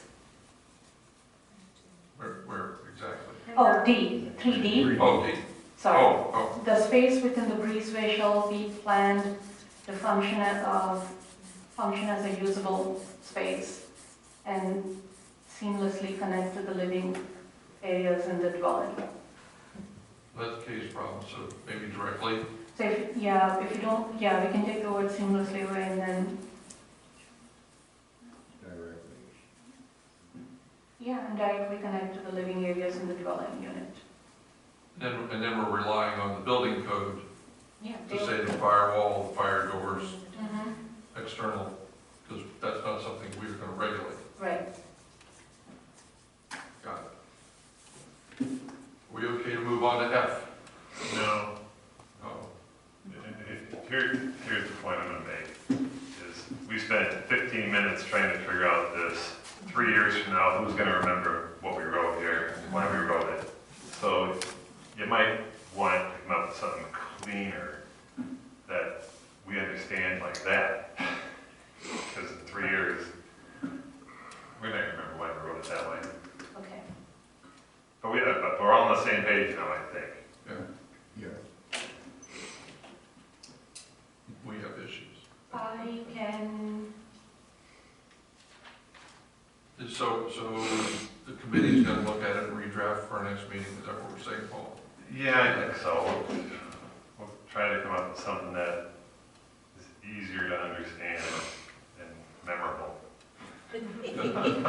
I think we can probably just define usable area. Okay. Now are we okay to move on to F? F, no changes. No. The numbers, these shouldn't be letters, it should be numbers right here, right? It shouldn't go F A. It should be. It should That's go right. F1. Mm-hmm. Yep. Thank you.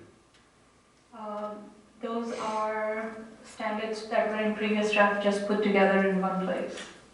No change to the language, but numbering system, yes. Should shipping containers come out at this point? If we're Yes. gonna have its own ordinance?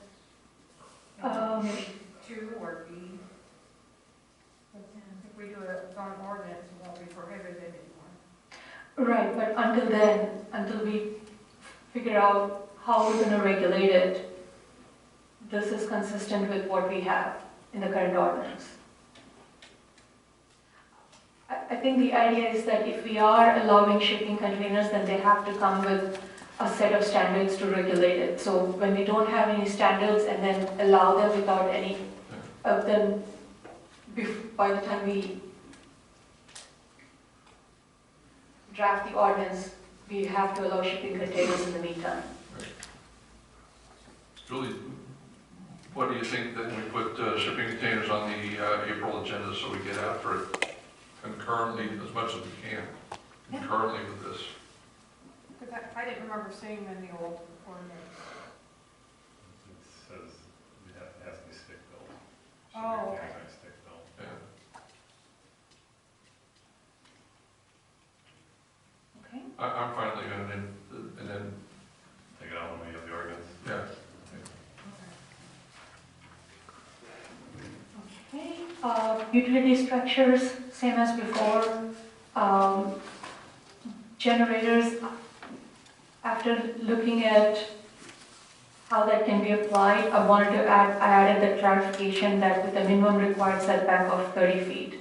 Because if open space preservation condominium, which is zoned ag, the minimum side setback is 15 feet. And then if we allow a projection of 5 feet, then we are reducing it to 10 feet, which is not fair. For R1, we have the same setback, but they don't get the projection, but preservation districts and ag would get a projection. So to be fair, we said if ag districts, which have the minimum required of 30 feet, can have 5-foot projection.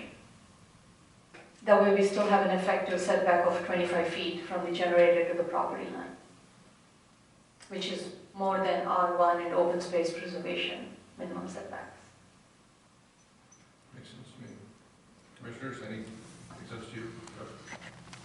Barrier-free ramps, the revision is just based on last month's discussion.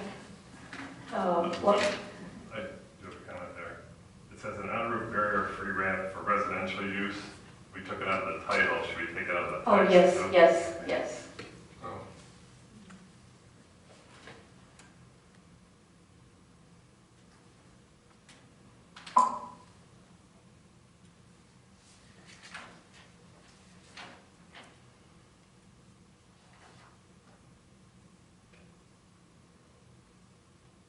Three readings for all three of them. I mean, any changes? These are based on our comments from the last meeting, Yes. so there shouldn't be any. Yeah, I know one, as you point out, number 2, it says the ramp shall meet the requirements of the ADA Act. It says before minimum, and that raised a lot of concern about forcing the minimum ADA requirements. So now we took the word minimum out there, as long as it meets the ADA, and then the next statement talks about it'll go into the setback of minimal amount. That's how we decided the plan commission wanted it to go. That makes sense. Thank you, Paul. Temporary construction, storage, or refuge units, same as before, no change. Trash and recycled dumpsters, we simplified it because, as Member Zaluka pointed out, that 13.160 talks about type of enclosure. So there's no point to rewrite it, so we just made a reference to that.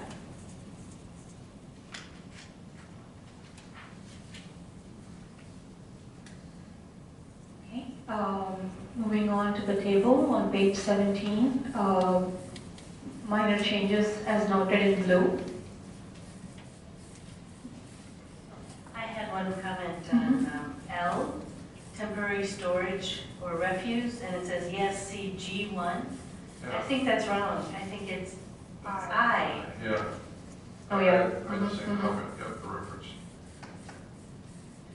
And just back on K with barrier-free ramps, both are yes, correct? Yes. Oh, yeah. Okay, thank you. Yeah, there it is.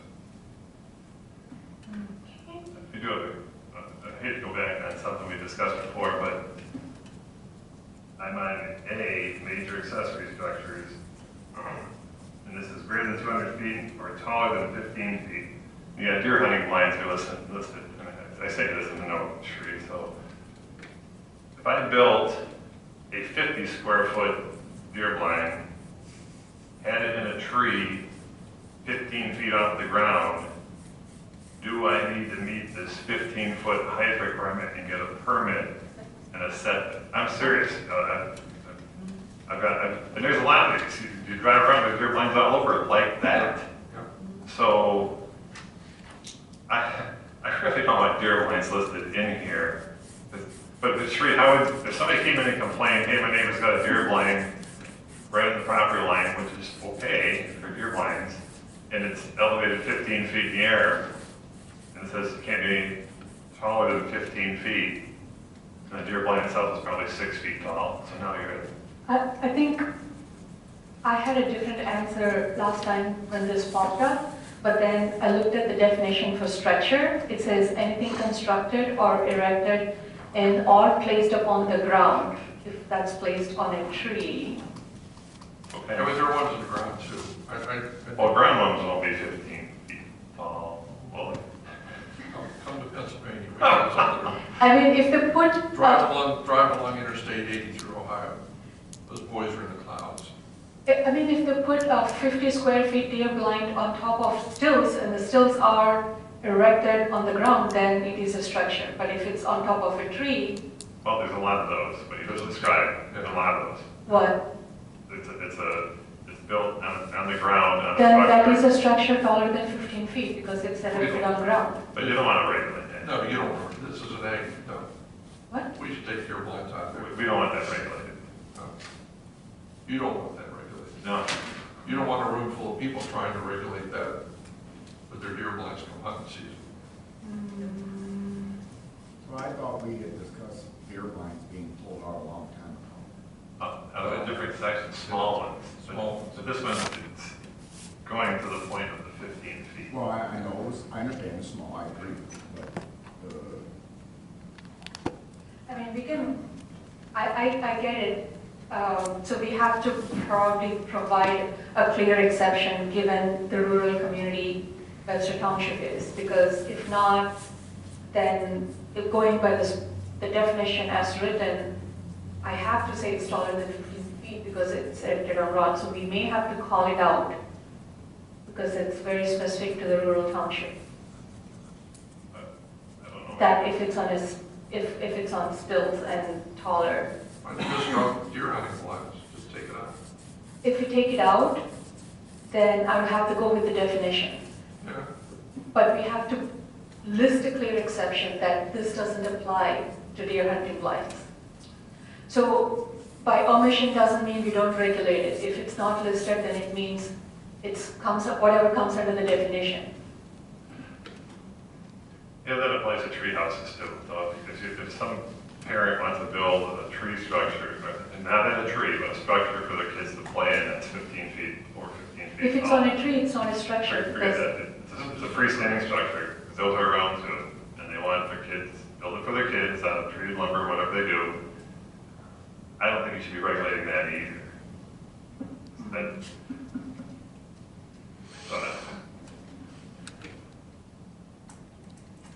Then, I get your point, because it's in there, it says 15 feet. Someone complains that they're, whatever, it's taller than 15 feet, you have to enforce it. right, So it's gonna need an exception here. yes, we need to list an exception or else I'm bound to apply the language as it's written. And your 15 feet height is based on what thinking? So the height is measured, let me look at the definition. I know we have a definition for building height.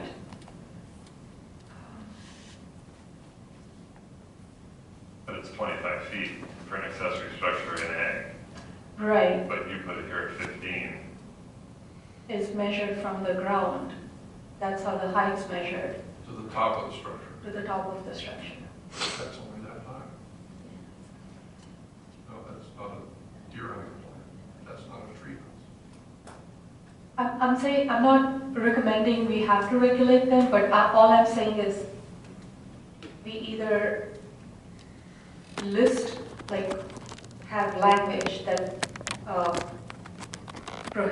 creates an exception for those. Simply by taking it away doesn't mean that they're not regulated, it just means that.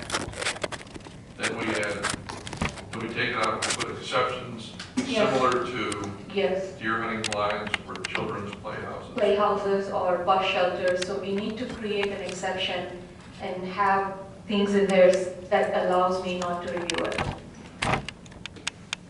Like, for example, shipping containers, Oh, that's a different discussion. right, but I'm saying, like, if it's not defined, then I just go with the height, the type of construction, and the square footage to regulate it. So we'll get back to this, but yes, we have to create an exception line. Okay, well, let's do that for the next meeting. We're gonna be here all night listening. Okay. Well, this might make it a non-issue now, but C, shouldn't that be seasonal? And then either portable or temporary? I mean, isn't that, because we talk about portable and temporary and everyone above it, but isn't C just talking about seasonal use? Shouldn't we call that out? I think C was all three of these, All was the three tree, of those. it's portable, We seasonal, can go and with that, yeah. temporary. So they're smaller. So the keyword is R and the N. Okay. So over here, this is where we create an exemption for portable deer hunting blinds and bus shelters for kids. We'll have to figure out, for that, okay, And shouldn't it just be hunting blinds? yeah. Oh, Yeah. Permit, no. that's it. We could say something similar to deer blinds less than 200 square feet are exempt. Well, no, for 200, That would take care of it. greater than 200 is permit, yes, deer fence. you're working on language for hunting blinds, period, regardless of size, is exempt. Is that what the language is gonna be worked on? Hunting, Regardless of size. regardless of size, hunting blinds are exempt, thus no permit is required. What does planning commission think about, because I've had this raised a question, like if I'm having a prefab structure that's less than 200 square feet and no, like 10 feet, just to store my lawn equipment, do I have to comply with the setback requirements?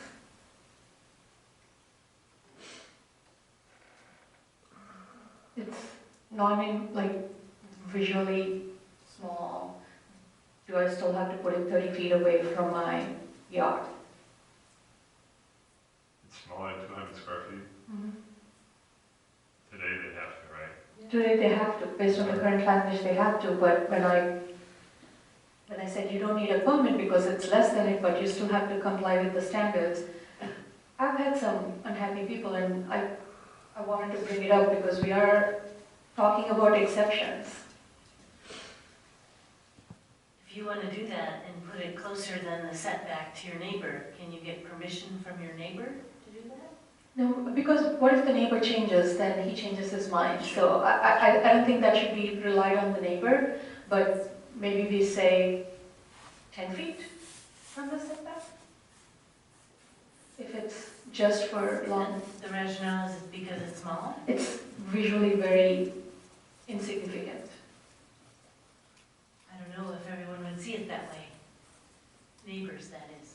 Right, I mean, I get it. If it lacks maintenance, then it can be an eyesore to your Yeah, neighbor. but you drive around the township and there are little buildings that are way closer than 30 feet that have been there for a long time, so if you drive around and go, well, that guy, so you're gonna change it now for a new one as opposed to import.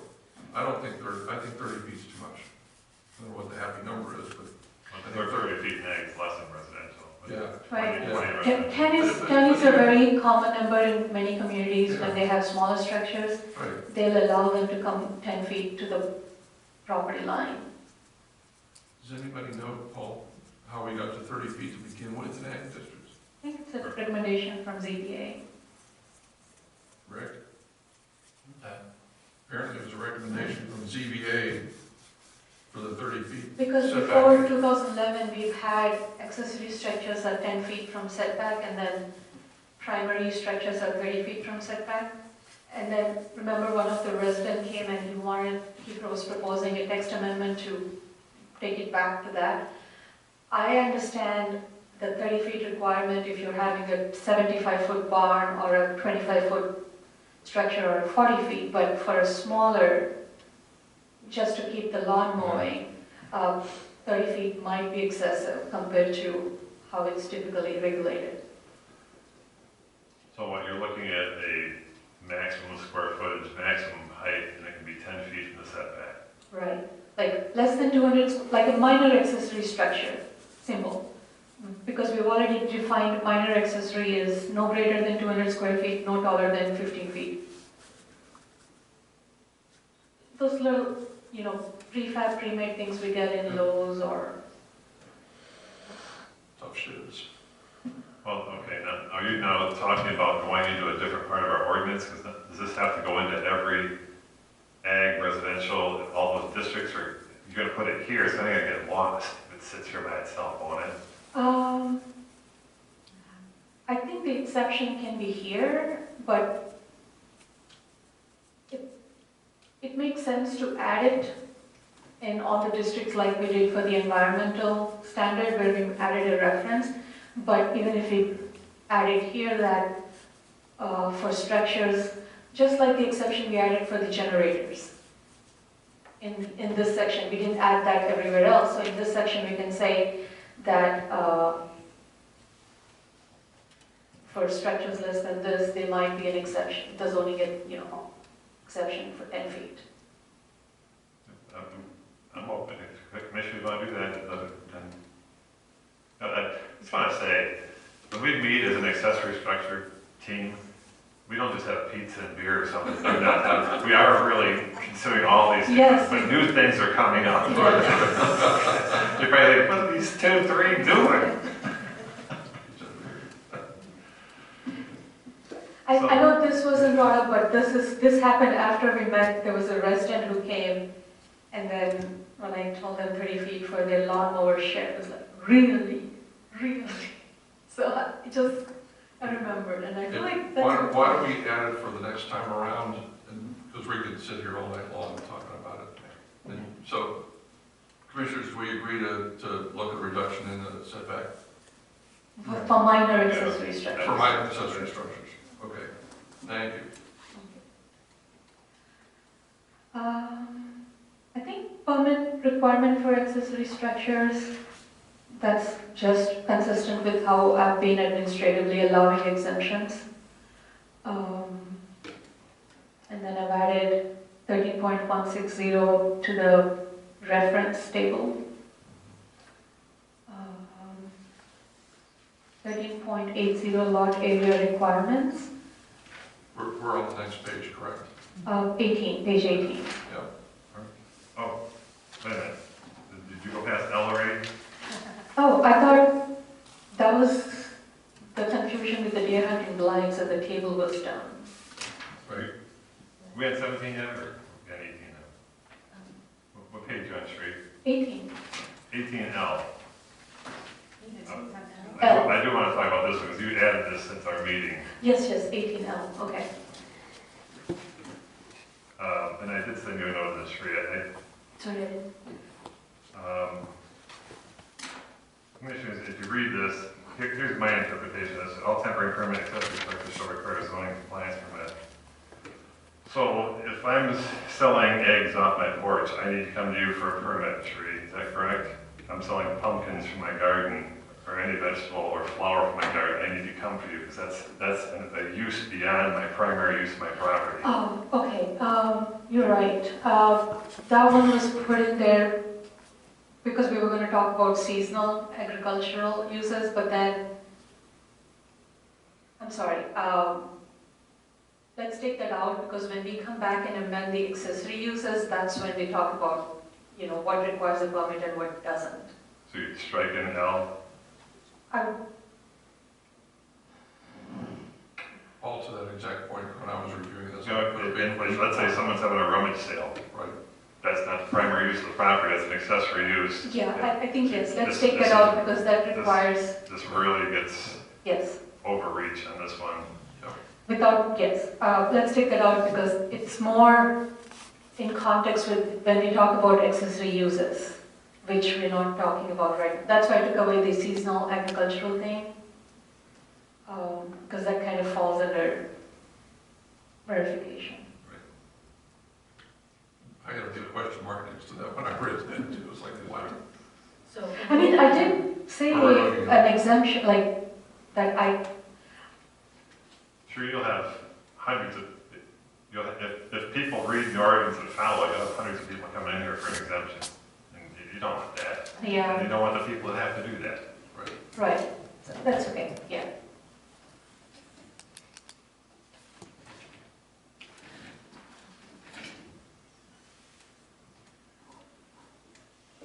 Okay. Yeah.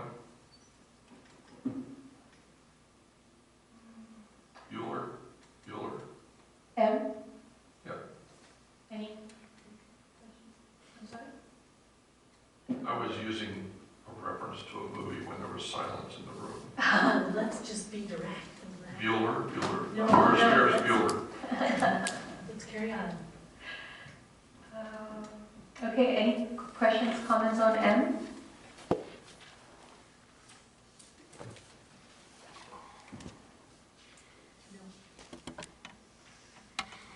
M? No. Do you, I do want to, yeah, no, I'm good. Okay, are we ready to move forward to 13.80? I just have a question on the end. In the final table, are we going to put these in numerical order? It's like an AD Eve thing with me. Yes, we The will. numbers are jumping all over the place. No, we will. Thank you. Go back to my pre-reference period issue. Sometimes we use periods at the end of numerical headings. Sometimes we do at letters, and then sometimes we don't. So like, I see what you mean. I'll change it back to period because that's how the whole ordinance is. like E, accessory standards, no period, Right. but F and G is. And then it's even, when we start the next section, 13.80, lot area requirements don't have a period, but the next section, 2.10, definitions does. So, my OCD. I'll make sure You they're knew it was consistent. coming, right? Make sure they're consistent. So section 13.8. Right. H. This is,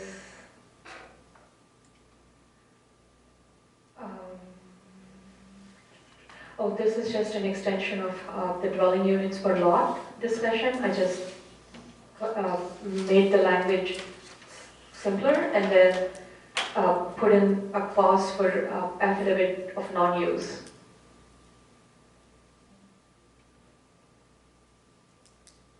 Because the common error is when somebody sells their property, then the buyer is not aware of the prohibition on dwellings, one dwelling per lot. And again, this is not a new standard. This is an existing standard in different places. I just brought it together so that there's no confusion and it's easy for me to explain to people that that's the limitation. So I just wanted to clarify that it's not a new standard, it's an existing standard. It was just in multiple places and making it more accessible where it belongs. Okay, Any comments? moving on to definitions. There was a question regarding the dwelling unit definition, and this is one of those things where we started off with a simpler definition that's out there, and then multiple discussions, we somehow ended up with one full-size kitchen, one full-size bathroom. I just don't remember the history of it, so I just went back to the simpler one the attorney suggested. I like this one because it says typically have one primary kitchen and combination of other rooms. Right. And a couple of meetings ago, I brought up this definition we have in our own zoning ordinance of a dwelling accessory apartment, which is usually within a conventional single-family house. So in that case, you would have two kitchens. You might have one primary and another one. Right. So now this does not conflict with With what's that. already in another definition. Right, and those are only permitted in R2, but yes. Actually, it doesn't conflict. say, it doesn't say. Yeah, It's it's not just- listed, but there's another one for multi-family dwelling. Mm, There's a different one. So I haven't found anywhere where it says where this is allowed or not. It's kind of like an ADU that are only permitted in R2. It doesn't say that. in our Yeah, zoning it doesn't. ordinance. I know, I It agree. does not. I agree. It's just one of those known definitions out there. But I like it because the definition here for dwelling unit does not conflict with this, Okay. the other definition. That's all. That's my goal, so. Any other? I got a couple. Mhm. So in structure, you end with the word provided, period. Oh, yeah, what happened? Is there some of that sentence missing? No. No, I think the word provided should just go away.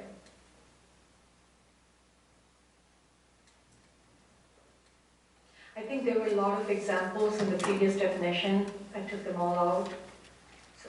So you put a period after platforms and taken out divided? Yes. Provided. On dwelling,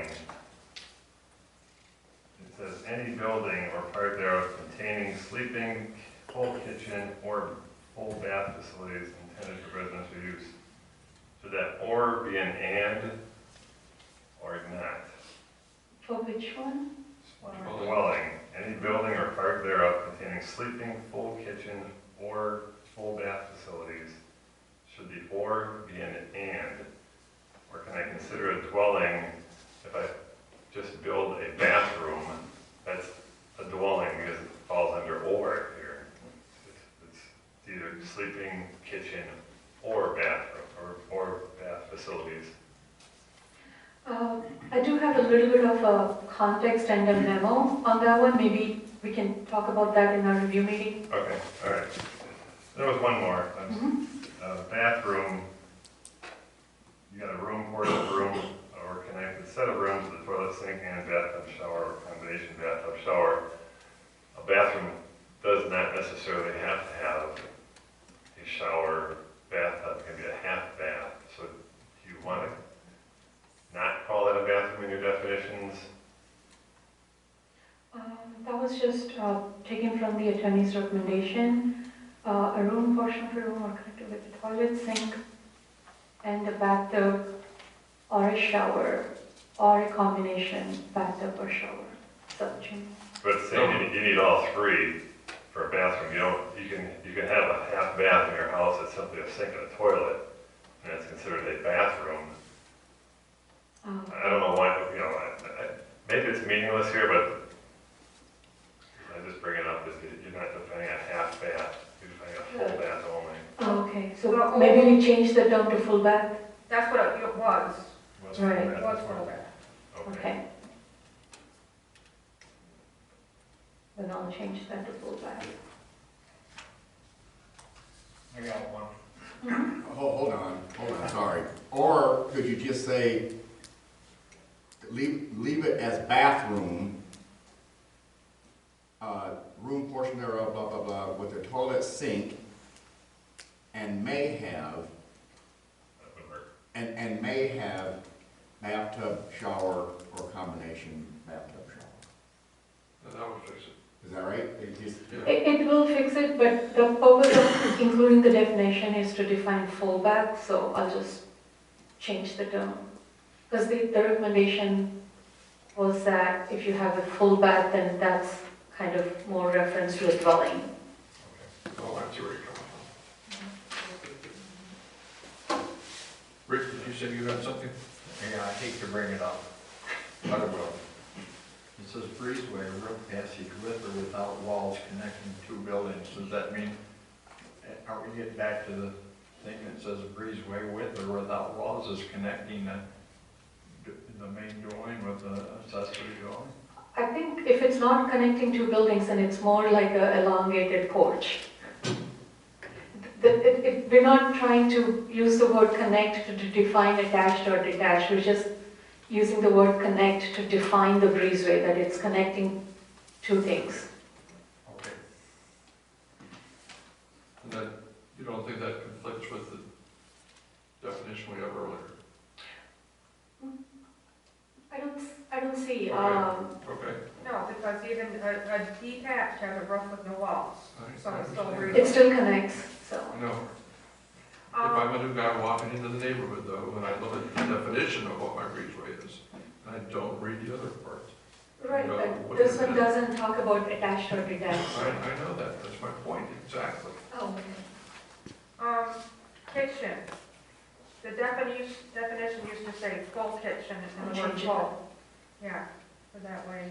I think during that changing of the dwelling unit definition from this to that, we changed the terms and that's how these were changed, so yes, good catch.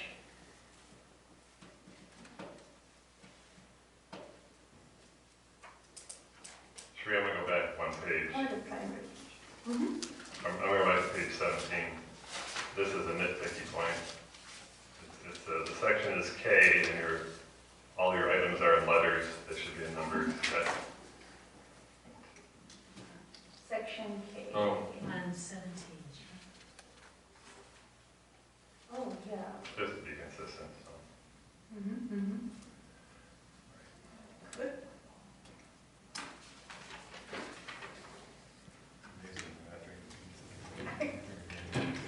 but you want me to read that?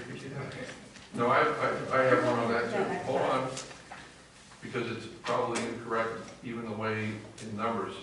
It should start 1, 2, 3, 4, 5 under each subhead. That could be too, yeah. Then it might be confusing citing section numbers, because then I would say, if I say K1, Oh. then then I have to name the utility structures and storage Oh. refuse, and then, That's fine, I'm sorry.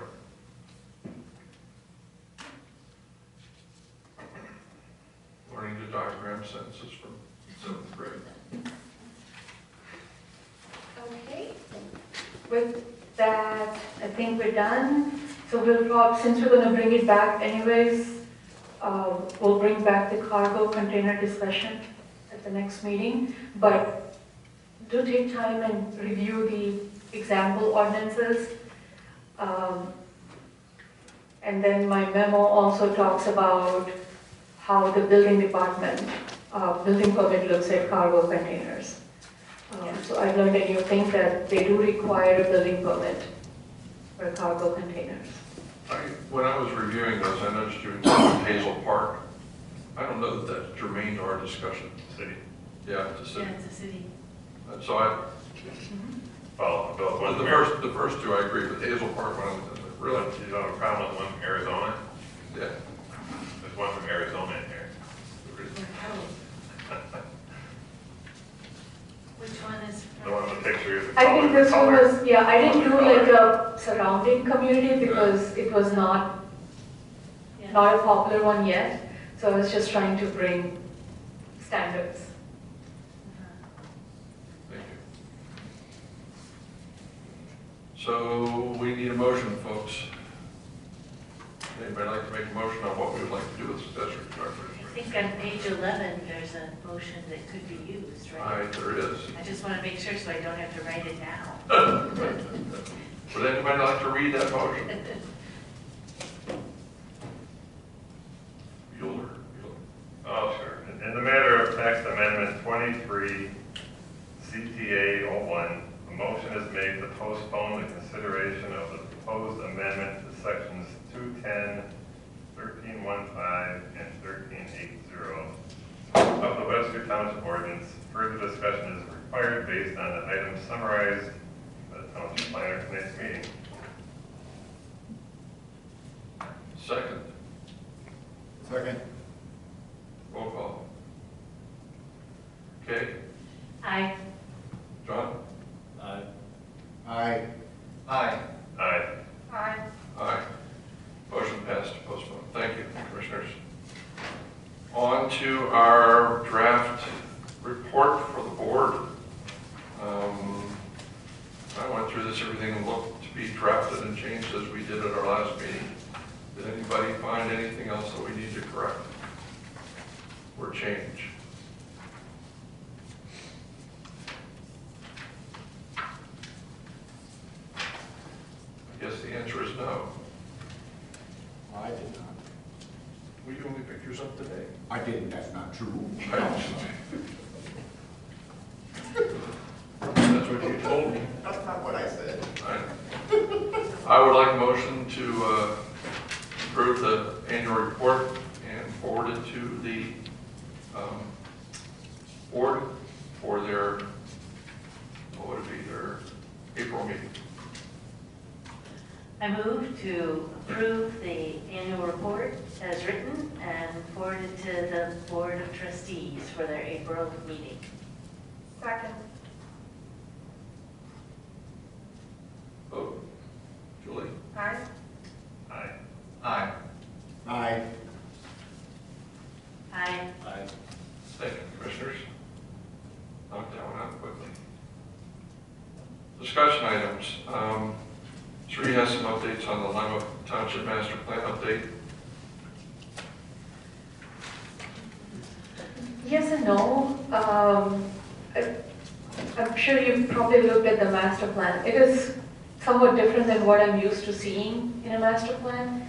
And personally not much impressed, but I didn't find any common concerns or things that might impact us. That's the reason why I didn't put anything in writing, because there was nothing to share.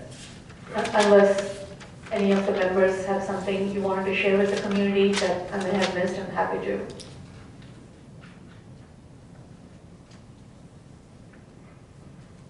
Commissioners, anything? Okay, our meeting agenda for April 17. Aside from our reports, we have accessory structures, containers. Sri, anything else coming before us?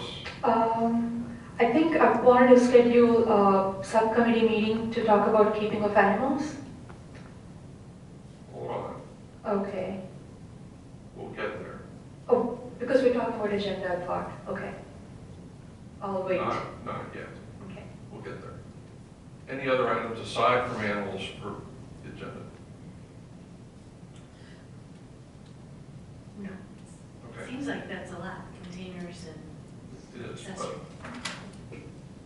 So it was brought, I was unable to attend last, so we'll move on to public comments. Anybody want to make a public comment? No? Just one quick comment.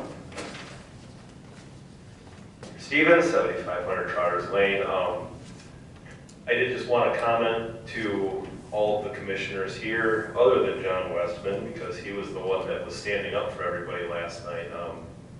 There were some board members pushing to send the keeping of animals ordinance to the Planning Commission with heavy recommendations.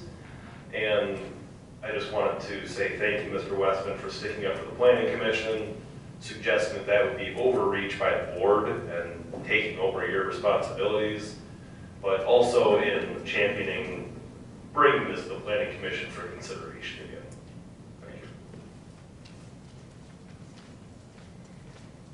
you. Any informational items, correspondence, or anything beyond what I have? I have some comments that will lead to the animal discussion. As I understand, I was not at last night's board meeting, but I've been contacted and as the chair to be informed that the board did forward the animal ordinance back to us for reconsideration and review. That being the case, we currently have a two-person ad.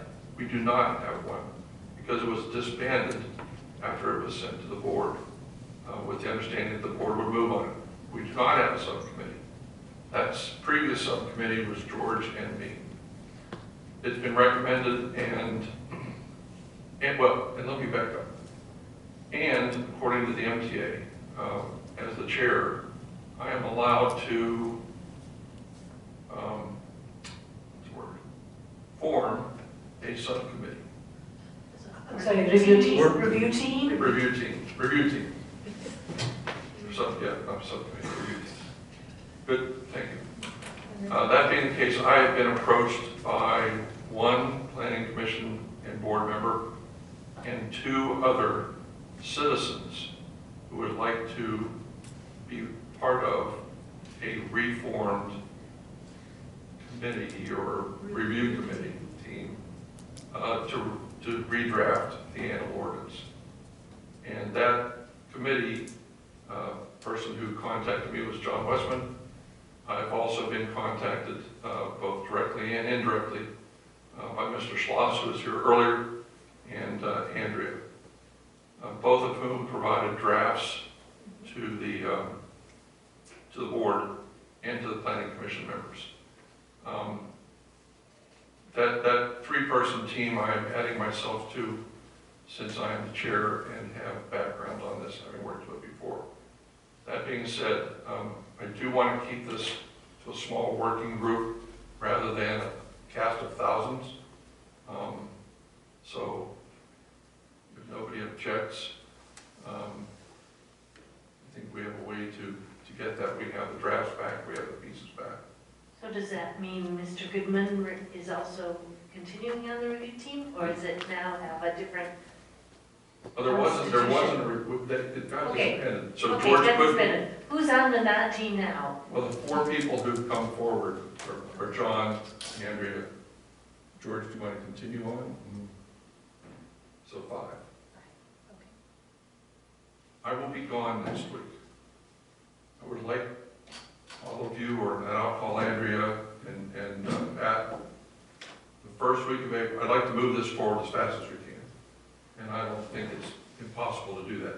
If we look at our calendars, just roughly, because who knows if this is going to go this way. But if we can look at what they provided, relook at our draft, and get something going in April, by the time we do that and bring it back here for discussion, have another public hearing, which we have to do, and in order to send it back to the board, then we're going to be into May or June. And if we can get moving, I think we really need, we owe it to the public. Yeah, but just to be realistic, I understand. it usually takes us more than one meeting to discuss it I here. understand. So, I've been here. I don't want to false No, I expectations. understand. We'll do our best, but We'll it do our may best. take more than one meeting. I understand. However, please look at your calendars, Mr. Westman, George, and let's try to find a date first week of April to meet out here at some time and start hammering this thing out. I'll call Pat and Andrea and get them on board.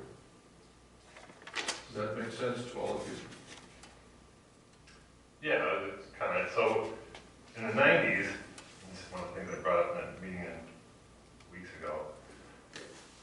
Actually, I didn't bring this one up, but we had, the cell tower thing was a real sensitive citizens issue. And what was formed was a committee, just like you're doing now, and I was gonna recommend that also if you didn't think of it. They had two planning commissions, 2 citizens, and 2 board members, which made it easy to get through the board because the board members were represented. Now you've got 1 board member, and planning commission member also. You may want to consider a set. I know you don't want too many people, but it worked great when we had the 6 members and we did the cell tower ordinance from scratch. In addition to that, because it was such a sensitive thing and we had to get it done quickly because cell towers were being sited all over the county, we called special planning commission meetings just for that topic. So I know he said it's going to take several meetings, but if the committee moves fast, we, as a planning commission, we can also call a special meeting and have that as a one-item topic and move it forward even faster. So that's what we did. It's been in the 90s. So that might help. And in the 90s, I wasn't planning commissioner. I happened to be one of the citizens selected to be on the committee. And that committee made me chair of that committee. So That was that's a nice segue to my question. So you guys took minutes? So that was like a formal committee formed? it was a committee, and I don't know if you're calling it something else now, but that was. No, we are calling it something else because it was just planning commission members, but if we are involving citizen into discussion, I want to check with the MTA or They've somebody to already been see. checked with. Okay, They've so, already been checked with. so do we need to make committee take minutes? We should probably take notes. We do not need to take minutes. This is a working group. So there's no chair or anything? so No, okay. well, we're going to have a leader, and John has agreed to be the leader of this group. Okay, But, no, we do not need, we are drafting this to bring the draft back into this body. This is not a legal review discussion. okay. Until it gets here, then we can send it to the lawyers to look at. The MTA has been checked with, which is why I brought it up. Oh, no, obviously, no. Due diligence, So is Sri also on this team? no. No. So you guys are gonna do the, We're going to work. We're going to work. okay, you're gonna work. That's all I have. Does anybody else have anything besides thanking Julie for the cookies she brought tonight? Thank you for sticking up Great. around us. For hours. Well, John's been putting in like late night after late night, so. Thank you, sir, for sticking around. Is there anything you'd like to bring before our group tonight? I think you have your hands full right now. May I have a motion for adjournment? So moved. Started. Thank you. Thank you all for coming and sticking around. I